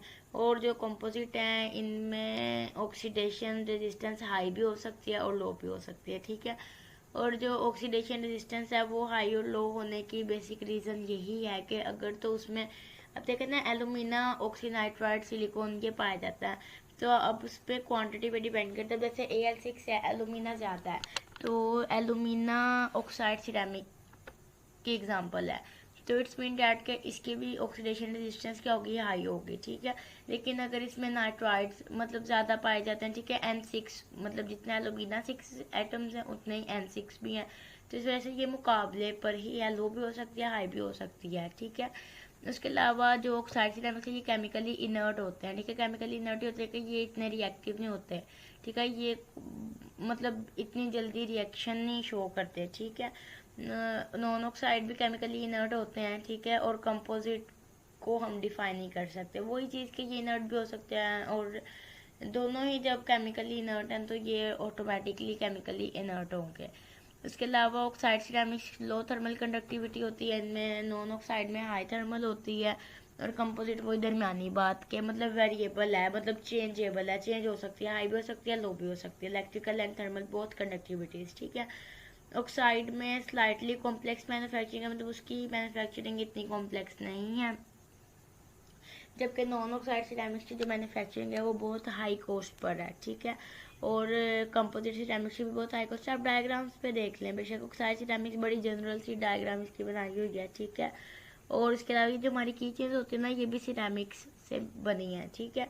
उसके अलावा अगर आप ये नॉन ऑक्साइड की देख लें CFS, ठीक है, कार्बाइड फोम फिल्टर, तो ये जो मतलब होते हैं ये थोड़े मतलब कॉस्टली होते हैं, ठीक है। उसकी निस्बत जो कंपोजिट सिरेमिक्स है ये तो बहुत ज़्यादा ही कॉस्टली है, ठीक है।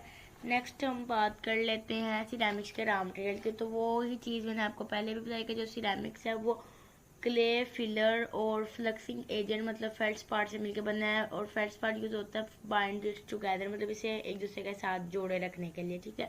और फेल्डस्पाट मैंने ऑलरेडी आपको बताया हुआ है कि ये एलुमिनियम और कुछ मेटल सिलिकेट्स पर मुश्तमिल होता है, ठीक है। तो कुछ मेटल्स और एलुमिना वगैरह मिलकर ये एज अ फ्लक्सिंग एजेंट इसमें काम करता है। 50% इसमें क्ले होता है, सबसे ज़्यादा इसमें क्ले ही है, तो इसी बेस पर हम कहते हैं कि क्ले ही सिरेमिक्स का रॉ मटेरियल भी है, ठीक है। तो ठीक है, तो मेरे ख्याल से यहाँ तक आपको क्लियर हो गया होगा। तो नेक्स्ट हम बात कर लेते हैं एप्लीकेशंस ऑफ सिरेमिक्स की। जो सिरेमिक्स की एप्लीकेशंस हैं उनमें ग्लासेस आ जाते हैं, क्ले प्रोडक्ट्स आ जाते हैं, स्ट्रक्चरल क्ले प्रोडक्ट्स आ जाते हैं, वाइट पेड्स आ जाते हैं, रिफ्रैक्टरीज आ जाती हैं, फाइल क्ले सिलिका। हमने ये एक एक की डिटेल में आपको अभी बताती हूँ कि ग्लासेस में इनका क्या यूज़ है, क्ले प्रोडक्ट में इनका क्या यूज़ है, स्ट्रक्चरल क्ले प्रोडक्ट क्या चीज़ है, वाइट पेड्स क्या चीज़ है, रिफ्रैक्टरीज क्या है, रिफ्रैक्टरीज की आगे टाइप्स होती हैं, ठीक है, कि जो आगे रिफ्रैक्टरीज एसिडिक हो सकती हैं, बेसिक हो सकती हैं, मॉडरेट हो सकती हैं। रिफ्रैक्टरीज, जो रिफ्रैक्टरी का वर्ड है ना, ये मेजरली इसका मतलब होता है ज़िद्दी स्टबोन। तो लेकिन यह कि वो ज़िद्दी मटेरियल, वो ज़िद्दी ईंट, वो ज़िद्दी ऑब्जेक्ट, ठीक है, जिसको जितना मर्जी टेम्परेचर दे दिया जाए उसमें कोई डिफॉर्मिटी नहीं आती, ठीक है। और अगर कोई आपसे पूछे ना कि सिरेमिक्स की सबसे बेस्ट एग्जांपल क्या है, तो वो रिफ्रैक्ट जो कि इतना टेम्परेचर भी बियर कर सके, तो वो रिफ्रैक्टरीज ही हैं। बाकी भी हैं जो टेम्परेचर बियरिंग हैं, लेकिन सबसे ज़्यादा रिफ्रैक्टरी ही टेम्परेचर बियरिंग ऑब्जेक्ट है, ठीक है। रिफ्रैक्टरीज हम पढ़ते हैं कि ये क्या होता है सारा, ठीक है। कुछ बेसिक रिफ्रैक्टरीज होती हैं, कुछ स्पेशल रिफ्रैक्टरीज होती हैं, ठीक है। अब्रेसिव्स मैंने आपको जैसे पहले भी बताया कि खराश खुरचने वाली कोई चीज़, ठीक है। उसके अलावा कुछ एडवांस सिरेमिक्स होती हैं, ठीक है। एडवांस सिरेमिक्स में कुछ वियर पार्ट्स या स्पेयर पार्ट्स आ जाते हैं, नट्स वगैरह, नट्स बोल्ट्स वगैरह, ठीक है। और कुछ आर्मर्स, पीजो इलेक्ट्रिक्स आ सकते हैं, ठीक है। पीजो इलेक्ट्रिक्स मतलब ये जो इलेक्ट्रिक चार्ज होते हैं, ठीक है, जो किसी भी सॉलिड मटेरियल में हमने जैसे कि फायर अलार्म, ठीक है, कि जैसे ही कहीं पे आग लगती है उसको उस पीजो इलेक्ट्रिक सिस्टम को उस सॉलिड मटेरियल को रिस्पॉन्स मिलता है और वो बजना शुरू हो जाता है, ठीक है। हिफाजती तय वाला भी हम इसको कह सकते हैं, ठीक है। तो आर्मर भी हम देखते हैं क्या होता है, ये सारे इसके एग्जांपल्स हैं। हम इंशाल्लाह इस टॉपिक को भी डिटेल में अभी स्टडी करते हैं, ठीक है। शीशे, ठीक है। ग्लासेस तो आपको पता है कि ये जो मतलब शीशे की चीज़ें होती हैं उन्हें हम ग्लासेस कहते हैं, और ये सारी क्या है, ये हमारे पास सिरेमिक से शीशे के ग्लास हो गए, मिरर हो गया, और ये सारा कुछ हमारे पास क्या है, ये हमारे पास ग्लासेस है, ठीक है। ये सारे का सारा क्या है, ये सिरेमिक्स है। सिरेमिक्स की फर्दर एप्लीकेशन है ग्लासेस। उसके बाद हम बात कर लेते हैं क्ले प्रोडक्ट्स की। तो जो क्ले प्रोडक्ट्स हैं वो मैंने आपको पहले भी बताया कि हम इन्हें दो तरह से कैटेगराइज करते हैं, स्ट्रक्चरल क्ले प्रोडक्ट्स और कुछ वाइट वेयर्स होते हैं, ठीक है। तो मैं बस आपको बता देती हूँ कि स्ट्रक्चरल क्ले प्रोडक्ट्स हम कहाँ कहाँ यूज़ करते हैं और वाइट वेयर्स क्या होते हैं। तो जो स्ट्रक्चरल क्ले प्रोडक्ट्स हैं हमारे पास, ये मतलब सिरेमिक्स की कंस्ट्रक्शन में यूज़ होते हैं, ठीक है। ये सिरेमिक्स के वो प्रोडक्ट्स हैं जो हम बिल्डिंग की कंस्ट्रक्शन के लिए यूज़ करते हैं। जो स्ट्रक्चरल क्ले प्रोडक्ट्स हैं ये कहाँ पर यूज़ होते हैं, बिल्डिंग की कंस्ट्रक्शन के लिए। उसके अलावा जो ये स्ट्रक्चरल क्ले प्रोडक्ट्स है ना, ये यूज़ होते हैं बिल्डिंग ब्रिक्स के लिए, ठीक है। मैंने जैसे कि आपको बताया कि बिल्डिंग की कंस्ट्रक्शन के लिए, तो उनमें कोई स्पेशलाइज्ड किस्म की मतलब ईंटें वगैरह इस्तेमाल होती हैं जिन्हें हम बिल्डिंग ब्रिक्स कहते हैं, ठीक है। तो जो बिल्डिंग ब्रिक्स है उसके अलावा हम पेविंग ब्रिक्स में भी क्ले प्रोडक्ट्स का इस्तेमाल करते हैं। पेविंग ब्रिक्स जिनसे फुटपाथ बने होते हैं, पेवमेंट, पेवमेंट कहते हैं फुटपाथ को, पैदल चलने वालों के रास्ते को, ठीक है। तो स्ट्रक्चरल क्ले प्रोडक्ट वहाँ पर भी हम यूज़ कर सकते हैं। और टेरा कोटिंग फेसिंग टाइल्स होती हैं, ठीक है। टेरा कोटिंग फेसिंग टाइल्स मतलब ये जो टेरा कोटिंग है ना, ये एक इटालियन टेरा कोट हम इसको बोलते हैं, जो रेडिश कलर की अगर आपको ईंटें नज़र आए, ठीक है, तो वो टेरा कोटिंग होती हैं, जो रेडिश रेड से कलर की जो ईंटें होती हैं ना, जो ज़मीन के अंदर बेक्ड होती हैं, ठीक है। तो जो ज़मीन के अंदर बेक्ड होती है ना, वो टेरा कोटिंग होती हैं, ठीक है। उससे हम पोट्री वगैरह भी बना सकते हैं, ठीक है। तो जो ये जो टाइल्स वगैरह लगती हैं, ठीक है, ये रोड्स पे भी टाइल्स लगती हैं, ठीक है। तो जो इटालियन टेरा कोटिंग है ना, रेडिश कलर की, ठीक है, तो ये इटालियन कॉन्सेप्ट है, इस वजह से जो लेकिन ये बनी किससे होती है, ये स्ट्रक्चरल क्ले प्रोडक्ट से बनी होती है ये क्ले की है, बट स्ट्रक्चरल का वर्ड यहाँ पे इसलिए यूज हुआ कि इसने आगे किसी चीज़ को स्ट्रक्चर दिया है। फॉर एग्जाम्पल बिल्डिंग में ये ईंट इस्तेमाल हुई है तो उसने उस बिल्डिंग को स्ट्रक्चर दिया है। अगर वो पेवमेंट ब्रिक है तो इसका मतलब है कि उसने उस पेवमेंट को शेप दी है, ठीक है। तो ये सारी की सारी ऑब्जेक्ट्स हमारे कॉमनली मतलब हम रोजमर्रा रूटीन में इसको देख सकते हैं। उसके अलावा हम इसको मोल्ड भी कर सकते हैं, मतलब ज़रूरी नहीं है कि ये सिर्फ बिल्डिंग वगैरह के लिए बस जी जैसे ईंट बनी उसे बस जी उसी फॉर्मेट में हम यूज़ करें, नो। इसको हम वाटर वगैरह के साथ मिक्स करके, ठीक है, इसको अपने डिज़ायर शेप में भी हम कर सकते हैं। उसके अलावा हम इसको भट्टी वगैरह में भी इस्तेमाल कर सकते हैं क्ले को, ठीक है, कि जो हमारी क्ले का मिक्सचर है उसका जो बॉन्ड है वो परमानेंट हो जाए, ठीक है। उसके अलावा जो ये स्ट्रक्चरल क्ले प्रोडक्ट है ना, ये मतलब इसकी जो प्रॉपर्टीज हैं, ये लोड बियरिंग स्ट्रेंथ होती है, मतलब ये बहुत ज़्यादा वजन बर्दाश्त कर सके, जैसे हमारी लिफ्ट होती है, ठीक है। हम शॉपिंग मॉल्स में जाते हैं, कुछ लोगों ने घरों में भी लिफ्टें लगाई होती हैं, या हॉस्टल्स में इतनी मतलब मंजिलें वाला हॉस्टल होता है तो उसमें भी जो लिफ्ट वगैरह बनी होती है, ठीक है, तो वो लिफ्टें वो किस चीज़ की बनी है, वो सारी की सारी सिरेमिक से बने, क्योंकि वो बहुत लोड बियरिंग स्ट्रेंथ होती है उसमें, ठीक है। और ये भी resistance to wear and resistance to chemical attack, ये तो सिरेमिक की ही प्रॉपर्टी है। और क्ले भी क्या है, एक सिरेमिक है, कि ये रेजिस्टेंस टू वेयर है, और उसके अलावा क्या है कि केमिकल अटैक को भी रेजिस्ट करता है, ठीक है। हमने पहले ये सारी डिटेल में पढ़ लिया है। उसके अलावा इसकी अट्रैक्टिव अपीयरेंस होती है, और इसको हम डेकोरेशन पर्पस के लिए भी इस्तेमाल कर सकते हैं, ठीक है। नेक्स्ट हम बात कर लेते हैं वाइट वेयर्स की। जो वाइट वेयर्स होते हैं ना, एक्चुअली ये वाइट वेयर्स अगर मैं आपसे कहूँ तो ये बहुत खूबसूरत जो वाइट कलर की हमें टाइल्स घरों में नजर आती हैं, वॉशरूम्स वगैरह में, या चीनी के बर्तन होते हैं, ठीक है, ये सारा कुछ वाइट वेयर्स में आता है। लेकिन इसकी शर्त यह है कि ये white, of white, milky, in colours में मतलब हमें नजर आए। आया वो कोई टाइल है, आया वो कोई आपका बर्तन है, क्रोकरी या यूटेंसिल्स हैं, आया वो कोई मतलब कोई बिल्डिंग मटेरियल में आप उसको यूज कर रहे हैं, ठीक है। तो जो वाइट वेयर्स हैं, हम वाइट वेयर्स को ये कह सकते हैं कि ये white two of white appearance में होता है, ठीक है। और ये मतलब विट्रस होता है, विट्रस मतलब कांच के, ठीक है, कांच की टाइल्स भी होती हैं, ठीक है, कांच की टाइल्स होती हैं, कांच के बर्तन होते हैं, तो वो सारे के सारे किस में आ जाते हैं, वाइट वेयर्स में आ जाते हैं। उसके अलावा ये जो china dinnerware, crockery, floor and wall tiles आ सकते हैं, सैनिटरी वेयर, ठीक है, जो ये हमारे टॉयलेट्स वॉशरूम्स वगैरह में भी टाइल्स लगी होती हैं, ठीक है। हम किसी रेस्टोरेंट में जाते हैं, उनके वॉशरूम में भी व्हाइट कलर की टाइल्स लगी होती है, तो वो सब क्या है, वो व्हाइट वेयर्स हैं। और व्हाइट वेयर्स क्या, सिरेमिक्स है, ठीक है।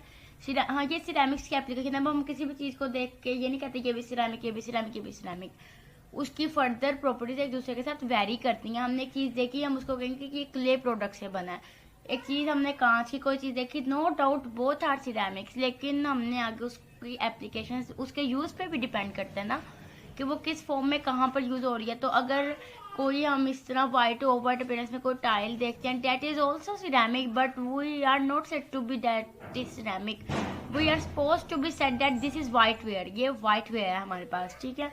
उसके बाद अगर मैं व्हाइट वेयर की, आपको पता है सिरेमिक्स की सबके सब जितने भी सिरेमिक्स है सबकी प्रॉपर्टीज तो एक जैसी हैं। ये मतलब रेजिस्टेंस टू वेयर है and resistance to chemical attack, और इनमें मतलब लो थर्मल एक्सपेंशन होता है। वो प्रॉपर्टीज मैंने बिल्कुल स्टार्ट में ही आपसे डिस्कस कर ली थी।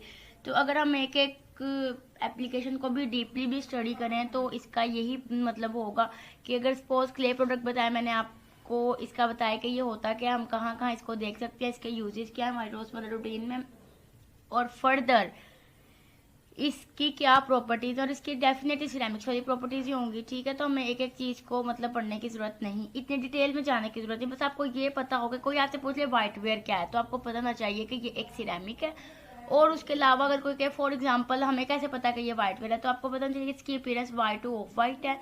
ये जो हमारे घरों में टाइल्स होते हैं या कांच के बर्तन, ठीक है, तो ये सारा वाइट वेयर है। तो मेरे ख्याल में इतनी इन्फो काफ़ी होती है किसी को भी ब्रीफ बताने के लिए, ठीक है।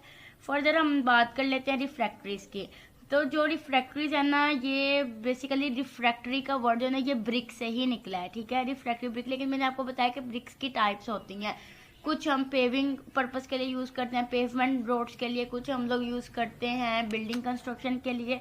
लेकिन अब देखें, वो जो ईंटें बनी है ना, वो इतना हाई टेम्परेचर वियर नहीं कर सकती, ठीक है। आप थोड़ा सा उन्हें टेम्परेचर दोगे वो मतलब पिघल जाएंगी। लेकिन जो रिफ्रैक्टरीज होते हैं ना, ये बहुत हाई फाई किस्म का टेम्परेचर एलिवेटेड बियरिंग सब्सटेंस है, ठीक है। तो ये होती ये भी ईंटें हैं, लेकिन ये वो ईंटें होती हैं जो, अब देखें, जो भट्टी है जहाँ पर ईंटें बनती हैं, तो वो भट्टी किस चीज़ से बनी है? वो भट्टी खुद भी ईंटों से ही बनी है। तो उसमें ईंटें बन के बाहर आई हैं, तो वो जिसमें बन रही हैं ईंटें, जिसमें ब्रिक्स बन रही हैं, वो इंस्ट्रूमेंट, वो जगह, वो फर्नेस, वो ओवन, वो जगह खुद भी तो ईंटों से ही बनी है, सिरेमिक से बनी है। तो उसमें फिर किस टाइप का सिरेमिक इस्तेमाल हुआ है? वो ईंटें वो रिफ्रैक्टरी ब्रिक्स हैं, ठीक है। वो ईंटें, वो ब्रिक्स, वो रिफ्रैक्टरी ब्रिक्स हैं, ठीक है। वो क्ले प्रोडक्शन नहीं बनी वो, ठीक है। वाइट वेयर तो ऑलरेडी डिफरेंट चीज़ है ना, कांच की, लेकिन वो क्ले प्रोडक्शन नहीं बनी, वो सिलिकेट से नहीं बनी, ठीक है। उसमें एलुमिना वगैरह होता है, ठीक है। तो जो रिफ्रैक्टरीज है, हम कह सकते हैं कि ये वो फायर ब्रिक्स हैं, मतलब जिन्हें आग से फर्क नहीं पड़ता। फर्नेसेस एंड ओवन इनसे बनते हैं, ठीक है। इसके अंदर वेरी हाई सिलिकॉन और एल्यूमिनियम ऑक्साइड कंटेंट होता है। और ये ब्रिक्स फर्दर हम यूज़ करते हैं iron, steel, non ferrous metal, glass वगैरह बनाने के लिए, ठीक है, ये ब्रिक्स, ठीक है। फर्दर सीमेंट वगैरह, सिरेमिक, एनर्जी कन्वर्जन, पेट्रोलियम और बहुत सारी केमिकल इंडस्ट्रीज में हम इसको यूज़ कर सकते हैं। उसके अलावा ये जो ईंटें हैं, जैसे कि मैंने आपको बताया कि वो जो भट्टी है वो खुद भी तो ईंटों से ही बनी है, रिफ्रैक्टरीज बोलते हैं उसको, ठीक है। तो वो जो ईंटें हैं, तो क्या मैंने आपको बताया कि उन्हें हीट से इतना फर्क नहीं पड़ता, तो फिर हम कह सकते हैं कि ये थर्मल प्रोटेक्शन भी प्रोवाइड करते हैं दूसरे मटीरियल्स को। जो दूसरी ईंटें हमने इसमें रखी है ना, ये उनको प्रोटेक्ट कर रही हैं, ठीक है। Protect thermal protection of other materials in very high temperature applications, ठीक है। स्टील मेकिंग में, ठीक है, अगर स्टील बन रहा है, कहीं पे आयरन बन रहा है, तो उसे जहाँ पे जो उसका इंस्ट्रूमेंट है, सिस्टम है, वो सारा किसे, वो रिफ्रैक्टरी से बना हुआ है। और अगर इसकी मैक्सिमम टेम्परेचर रेंज में आपको बता दूं ना, मैक्सिमम टेम्परेचर तो 1500 डिग्री सेल्सियस भी ये बियर कर सकता है। हमारे इधर, हमारे एटमॉस्फेयर में अगर 45, 46 या मतलब इवन 95 डिग्री भी चला जाए ना, हम तो मरने वाले हो जाते हैं। बिल्कुल, हमें मरना भी चाहिए, हम लोग ह्यूमन बीइंग्स हैं, हमें हर चीज़ फील होती है, हमारे अंदर ये प्रॉपर्टीज नहीं है, ठीक है। तो आप ये रिफ्रैक्टरीज की मैं बात कर रही हूँ, तो आप ये देख लें कि ये इस हद तक, इस दर्जे तक, मतलब 1500 डिग्री सेल्सियस बर्दाश्त कर सकते हैं। और उसके अलावा ये जिस एलुमिना से बना है ना, वो एलुमिना का अपना टेम्परेचर 2050 डिग्री सेल्सियस तक बियरिंग है उसकी, मतलब कैपेसिटी, ठीक है। तो मैंने आपको पहले बताया कि ये एलुमिना से बना है, तो उसकी कैपेसिटी इतनी है। तो इस वजह से रिफ्रैक्टरीज का जो ओवरऑल, क्योंकि डेफिनेटली उसमें सिर्फ एलुमिना नहीं है, उसमें दूसरे ऑक्साइड्स भी हैं, ठीक है, तो फिर वो इफेक्ट होते हैं। लेकिन मैं वैसे एलुमिना का आपको मैक्सिमम टेम्परेचर बता देती हूँ, 2050 टेम्परेचर होता है, 2050 टेम्परेचर होता है एलुमिना का सेपरेटली, ठीक है। तो इस वजह से, लेकिन उसमें चूंकि दूसरे ऑक्साइड्स भी शामिल होते हैं, ठीक है, तो इस वजह से हम उसके ओवरऑल टेम्परेचर की बात कर लेते हैं, ठीक है। तो वो 1500 डिग्री सेल्सियस मैक्सिमम उसका टेम्परेचर मैंने आपको बताया, ठीक है। नेक्स्ट हम बात कर लेते हैं नेक्स्ट एप्लीकेशन की, ठीक है। मैं आपको रिफ्रैक्टरीज बता रही थी, ठीक है। तो मैंने आपको बताया कि ये 5 ब्रिक्स होते हैं जो फर्नेसेस और ओवंस वगैरह में होते हैं, और फर्दर मैंने इसका टेम्परेचर आपके साथ डिस्कस किया, ठीक है। तो अच्छा जी, नेक्स्ट हम डिस्कस कर लेते हैं रिफ्रैक्टरीज की कुछ टाइप्स भी होती हैं, बेसिक रिफ्रैक्टरीज और कुछ स्पेशल रिफ्रैक्टरीज होती हैं, ठीक है। तो अब रिफ्रैक्टरीज का कॉन्सेप्ट आपको समझ में आ गया कि ये सिरेमिक मटेरियल का वो ग्रुप है जो हाई टेम्परेचर के लिए कैपेबल होता है and for prolonged long periods of times, ठीक है, कि मतलब बहुत लंबे देर तक ये रिफ्रैक्टरीज चल भी सकती हैं। इसके अलावा इसकी टाइप्स हैं, कुछ एसिड रिफ्रैक्टरीज होती हैं, कुछ बेसिक रिफ्रैक्टरीज होती हैं, ये सिर्फ डिपेंड करती है इसकी कंपोजिशन पे। फॉर एग्जांपल अगर वो रिफ्रैक्टरी सिलिका, एल्यूमिना और फायर क्ले से मतलब बनी है, कैलोनाइट से बनी है, तो वो एसिड रिफ्रैक्टरी है। अगर वो रिफ्रैक्टरी हमारे पास मैग्नीशियम ऑक्साइड या पेरिक्लेज से बनी है तो वो बेसिक रिफ्रैक्टरी है। और कुछ न्यूट्रल रिफ्रैक्टरीज भी होती हैं, इसमें क्रोमाइट वगैरह आ जाता है, क्रोमाइट, मैग्नेसाइट, ठीक है, और ये बेसिक रिफ्रैक्टरीज में आ जाते हैं। और ये एक दूसरे को प्रिवेंट भी करते हैं अटैक वगैरह से, ठीक है, वन एंड अदर, ठीक है। उसके अलावा कुछ स्पेशल टाइप के रिफ्रैक्टरीज आ जाते हैं हमारे पास, जो जिरकोनिया, जिरकोन और नाइट्राइड्स, कार्बाइड्स, बोराइड्स, मुलाइट और ग्रेफाइट वगैरह से मतलब बनी होती हैं, ठीक है। ये सिर्फ इसकी कैटेगरीज डिपेंड करती है इसकी कंपोजिशन पे, बेस्ड ऑन ओनली कंपोजिशन। अगर तो एसिड एल्यूमिना पे हैं तो वो एसिड रिफ्रैक्टरीज हैं, अगर वो बेसिक हैं तो वो मैग्नीशियम ऑक्साइड से बनी हैं, और अगर न्यूट्रल रिफ्रैक्टरीज हैं तो वो किससे बनी हैं, वो क्रोमाइट वगैरह से बनी है। और जो स्पेशल रिफ्रैक्टरीज होते हैं वो जिरकोनिया से बनी होती हैं, ठीक है। उसके अलावा अब हम रिफ्रैक्टरीज का मैंने आपको बता दिया क्या होती हैं। फर्दर जो हम देख लेते हैं कि फायर क्ले क्या है, ठीक है। फायर क्ले की क्या हमारे पास एग्जांपल है, ये जो मैंने 3.3 3.4 के ऊपर ये बेसिक रिफ्रैक्टरीज और स्पेशल रिफ्रैक्टरीज मैंने आपको साथ ही बता दिया, ठीक है। फर्दर अब हम देख लेते हैं फायर क्ले और सिलिका क्या चीज़ है।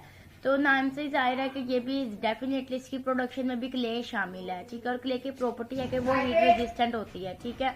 तो कोई ऐसी चीज़, अब देखें ना हम लोग लैब्स वगैरह में वर्क करते हैं, हम लोग साइंटिस्ट बनते हैं, ठीक है। तो हम कोई सैंपल क्रूसिबल्स में यूज़ करते हैं, ठीक है। तो वो क्रूसिबल वो किस मिट्टी से बनी है, वो ऐसी ढीठ मिट्टी से बनी है कि उन्हें आप भट्टी में रख दो, आपका सैंपल जल जाएगा पर वो राख नहीं होगा, ठीक है। आपका सैंपल राख होगा। बेसिकली हम बायोकेमिस्ट जो लोग होते हैं ना, बायोकेमिस्ट जो लैब्स होती हैं उनमें हमारे जो डिफरेंट अप्रोक्सीमेट एनालिसिस होते हैं, फैट के, ऐश के, फाइबर के, मॉइस्चर के, तो उसमें जो हम लोग ऐश का सैंपल रखते हैं और जो फाइबर का सैंपल लगाते हैं वो हम लोग क्रूसिबल्स में लगाते हैं, और वो क्रूसिबल हम 4 घंटे के लिए फर्नेस में रखते हैं, और उसका इतना हाई टेम्परेचर होता है। तो हमारा जो सैंपल होता है ना, उसका पर्पज़ ही ऐश बनाना है, राख करना है। तो हमारा सैंपल राख हो जाता है और फर्दर हम उसका वेट वगैरह करके तो वो आगे फर्दर एनालिसिस के लिए भेज देते हैं। लेकिन जो क्रूसिबल्स है ना, उन्हें आंच तक नहीं आती, इवन के वो ब्लैकिश भी नहीं होती, मतलब कोई चीज़ है ना वो जैसे सड़ जाती है इतना टेम्परेचर में, ठीक है। आप एक केतली को चूल्हे पे रखें, ठीक है, एक पॉइंट आएगा वो काली हो जाएगी सारी, ठीक है। तो ये जो फायर क्लेज है ना, ये वो क्ले है जो बनी ही फायर के लिए, कि आप इसको जितने मर्जी हाई टेम्परेचर में इसको आग पे रख दे बट ये जलेगी नहीं, ठीक है। तो इसके अंदर मतलब ये ना जैसे ये बनती है उस मिट्टी से जो कोल माइंस में से निकलती है, कोयला माइन से। अब डेफिनेटली कोयला अपने आप को तो नहीं ना जला सकता, कोयला तो वैसे ही मतलब उस तरह का होता है, ठीक है। तो कोल माइन से ही इनकी मिट्टी को हम लोग निकालते हैं, ठीक है। और ये नेचुरली डिपॉजिट है वहाँ पे, ठीक है। और फिर फर्दर हाई टेम्परेचर के लिए ये सूटेबल है हमारे पास। तो फायर क्ले को हम लोग रिफाइंड भी कर सकते हैं और हम इसे दूसरी स्पेशलिटी एप्लीकेशंस के लिए भी यूज़ कर सकते हैं, ठीक है। फर्दर हम बात कर लेते हैं सिलिका की, ठीक है। जो सिलिका है वो बेसिकली यूज़ होती है क्वार्ट्जाइट्स के लिए, ठीक है। तो क्वार्ट्जाइट्स जो है मतलब क्वार्ट से निकला है। क्वार्ट बच्चे कहते हैं कि ये एक कलरलेस ट्रांसपेरेंट हेक्सागोनल क्रिस्टल है, ठीक है। तो वो भी किससे बना हुआ है, ये जो प्रिज्म वगैरह होते हैं, ठीक है, इसकी बेस्ट एग्जांपल आप प्रिज्म भी ले सकते हैं, ठीक है। तो एक हेक्सागोनल कलरलेस ट्रांसपेरेंट, कोई भी चीज़ ट्रांसपेरेंट कब होती है, जब उसका अपना कोई कलर नहीं होता, वो कलरलेस होती है। तो इस वजह से हम उसे क्या कह देते हैं कि ये ट्रांसपेरेंट है, ठीक है। और ये सिलिकॉन डाइऑक्साइड से बनी है, ठीक है। तो इसमें सिलिका जो है ये सिलिकॉन डाइऑक्साइड से बनी है, इसमें हम क्वार्ट्जाइट्स या मतलब प्रिज्म को कर सकते हैं, ठीक है। तो जो सिलिका है ये क्वार्ट्जाइट से बनी होती है और इसमें सिलिका ग्रेवल डिपॉजिट होता है, इसमें एल्यूमिना भी थोड़ी सी मिकदार में होता है, इसमें अल्कली कॉन्टेंट्स भी होते हैं, ठीक है। और इसके अंदर 3 to 3.5% कोई लाइम के भी केमिकल बॉन्डिंग होते हैं, बट वो इतनी मैटर नहीं करती। बेसिकली सिलिका आपको पता है सिलिकॉन डाइऑक्साइड से बना होगा, ठीक है। और क्वार्ट्जाइट्स इसकी एग्जांपल है, फॉर एग्जांपल प्रिज्म, ठीक है। और इसके अलावा इसमें मतलब डिफरेंट ग्रेड्स होते हैं, coke oven quality, conventional and super duty, ठीक है, super duty to super duty, ठीक है। ये सारे लो इम्प्योरिटी कंटेंट्स हैं, ठीक है।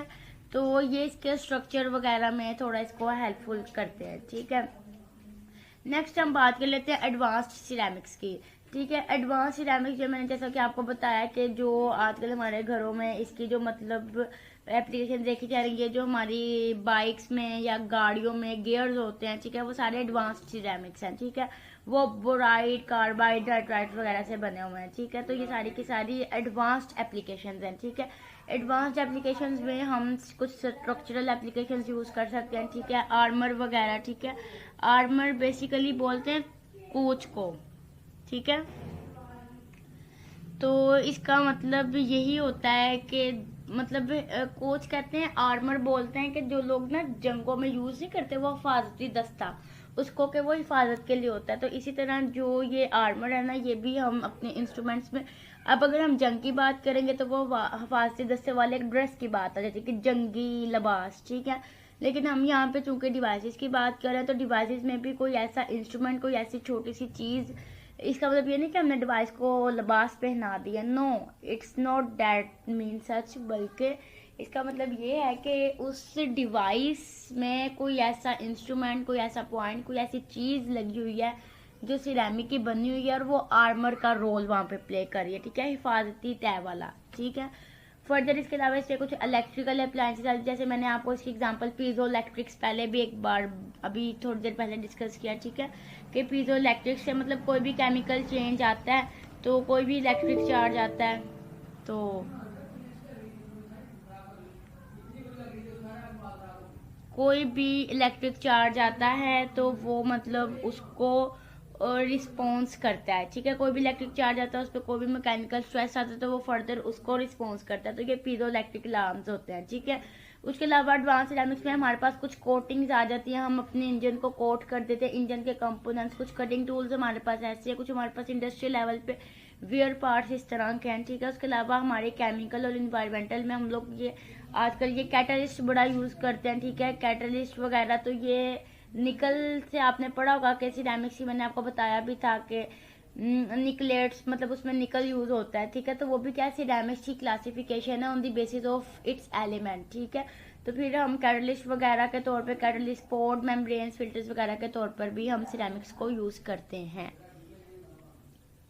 फर्दर हम नेक्स्ट टॉपिक डिस्कस करते हैं, वो है हमारे पास प्लास्टिक। हम प्लास्टिक का इंट्रोडक्शन देख लेते हैं। तो प्लास्टिक का इंट्रोडक्शन, प्लास्टिक एक्चुअली में हमारे पास है क्या? प्लास्टिक हमारे पास वो मटेरियल है जो सिंथेटिक और सेमी सिंथेटिक ऑर्गेनिक सॉलिड्स होते हैं, ठीक है, डेट आर मोल्डेबल, जिन्हें हम मोल्ड कर सकें, ठीक है। सिंथेटिक, जो सिंथेटिक का वर्ड है ये आपने हमेशा याद रखना है। सिंथेटिक का वर्ड हमेशा वहाँ पे यूज होता है जो आर्टिफिशियल होता है, मतलब हमने खुद प्रोड्यूस करता है, मैन मेड होता है, ठीक है, नेचुरल नहीं होता, कुदरत ने इसको नहीं बनाया, इसको हमने बनाया, इंसानों ने, साइंटिस्ट ने, लेबोरेटरी में जो चीज़ बनाई जाए, जो लेबोरेटरीज में, इंडस्ट्रीज में जो चीज़ बनाई जाए वो सिंथेटिक होती है, ठीक है, और सेमी सिंथेटिक, ठीक है, मतलब थोड़ी बहुत सिंथेटिक हो, ठीक है। उसके अलावा प्लास्टिक्स क्या है हमारे पास? ऑर्गेनिक सॉलिड्स है। इससे पहले हमने क्या पढ़ा था? इससे पहले हमने सिरेमिक्स पढ़े थे, वो हमारे पास क्या थे? इनऑर्गेनिक थे, ठीक है। उसके अलावा प्लास्टिक्स की और क्या इंट्रोडक्शन में क्या खसूसियात हैं, क्या बातें हैं, वो भी हम साथ देख लेते हैं। प्लास्टिक से हमारे पास ऑर्गेनिक पॉलीमर्स हैं, हाई मोलिकुलर मैस है इनका, ठीक है, इनका क्या है? हाई मोलिकुलर मैस है, but they often contain other substances, इसकी बहुत ज़्यादा इनका मैस होता है, वजन बहुत ज़्यादा होता है, ठीक है। जो मोलिकुलर मैस है मतलब जितने भी एलिमेंट्स इसमें इन्वॉल्व हैं, इट डजंट मीन कि बहुत हैवी मटेरियल है ये, लेकिन इसकी कंपोजिशन में बहुत ज़्यादा एलिमेंट्स पाए जाते हैं, इस वजह से हम लोग इसको हाई मोलिकुलर मैस कहते हैं, ठीक है। हम इसमें डिफाइन नहीं कर सकते कि ये सिलिकेट से बना है या एल्यूमिना से बना है या किस चीज़ से बना है, ठीक है। इसमें डिफरेंट एलिमेंट्स इसमें इंक्लूड होते हैं, ठीक है। तो और उन एलिमेंट्स के अलावा, उन एलिमेंट्स की वजह से ही इसका मोलिकुलर मैस बहुत हाई होता है, और उसके अलावा एलिमेंट्स के अलावा कुछ दूसरे सब्सटेंसेस भी इसमें इन्वॉल्व होते हैं, ठीक है। And they are usually synthetic, आमतौर पर ये मतलब आर्टिफिशियली लैब में बनाए जाते हैं, most commonly derive from petrochemicals, ठीक है, पेट्रोकेमिकल्स में से बनाए जाते हैं, but many are partial natural, बहुत थोड़े वो थोड़े नेचुरल होंगे, ठीक है, लेकिन ज़्यादातर ये सिंथेटिक ही होते हैं। उसके बाद सिंथेटिक रेजिन्स में भी phenol, formaldehyde, cellulose, vinyl alkyl, ये सारे क्या है, ये सारे प्लास्टिक की फॉर्मेटिव हैं, ठीक है। इन सबसे प्लास्टिक बन सकता है आगे, ठीक है। तो वो ये सिंथेटिक रेजिन्स हैं, ठीक है। उसकी फॉर्मेशन में ये चीज़ें यूज़ होती हैं, ठीक है। नेक्स्ट हम देख लेते हैं दी मोल्डिंग कंपाउंड्स आर कैटलिस्ट। अब ये जो मोल्डिंग कंपाउंड है ये कोई कैटलिस्ट हो सकता है, ये कोई फिलर हो सकता है, ये कोई हार्डनर हो सकता है, ये कोई लुब्रिकेंट हो सकता है जो किसी भी प्रोसेस में लुब्रिकेशन प्रोवाइड कर सके, ये कोई पिगमेंट हो सकता है, ये प्लास्टिसाइजर्स हो सकते हैं, ठीक है। उसके अलावा एज वेल एज ये एज अ सॉल्वेंट भी वर्क कर सकता है। लेकिन अगर हम प्लास्टिक्स की जनरल डेफिनेशन करें तो हम यही कहेंगे कि ये हमारे पास वो ग्रुप है, वो बहुत बड़ा large and varied group of synthetic material, हमारे पास वो सिंथेटिक मटेरियल है जिसे हम प्रोसेस करके फॉर्मिंग और मोल्डिंग कर सकते हैं इनटू डिजायर्ड शेप, ठीक है। अपनी मर्जी की किसी भी शेप में हम इसको मोल्ड कर सकते हैं। प्लास्टिक हमारे पास वो ग्रुप है, वो सिंथेटिक ग्रुप, सिंथेटिक मतलब हम खुद उसको बना सकते हैं, ठीक है। तो वो सिंथेटिक ग्रुप जिसको हम प्रोसेस करके मोल्ड कर सकें, शेप उसको दे सके अपनी मर्जी के मुताबिक, ठीक है। और जैसे कि मेटल्स में हमने पढ़ा था कि जैसे एल्यूमिनियम है या कॉपर मेटल की टाइप्स है, इसी तरह प्लास्टिक की भी टाइप्स होती हैं। फॉर एग्जांपल पॉलीथाइलीन या नाइलॉन वगैरह, ठीक है। तो ये क्या है, ये प्लास्टिक की टाइप्स हैं, ठीक है।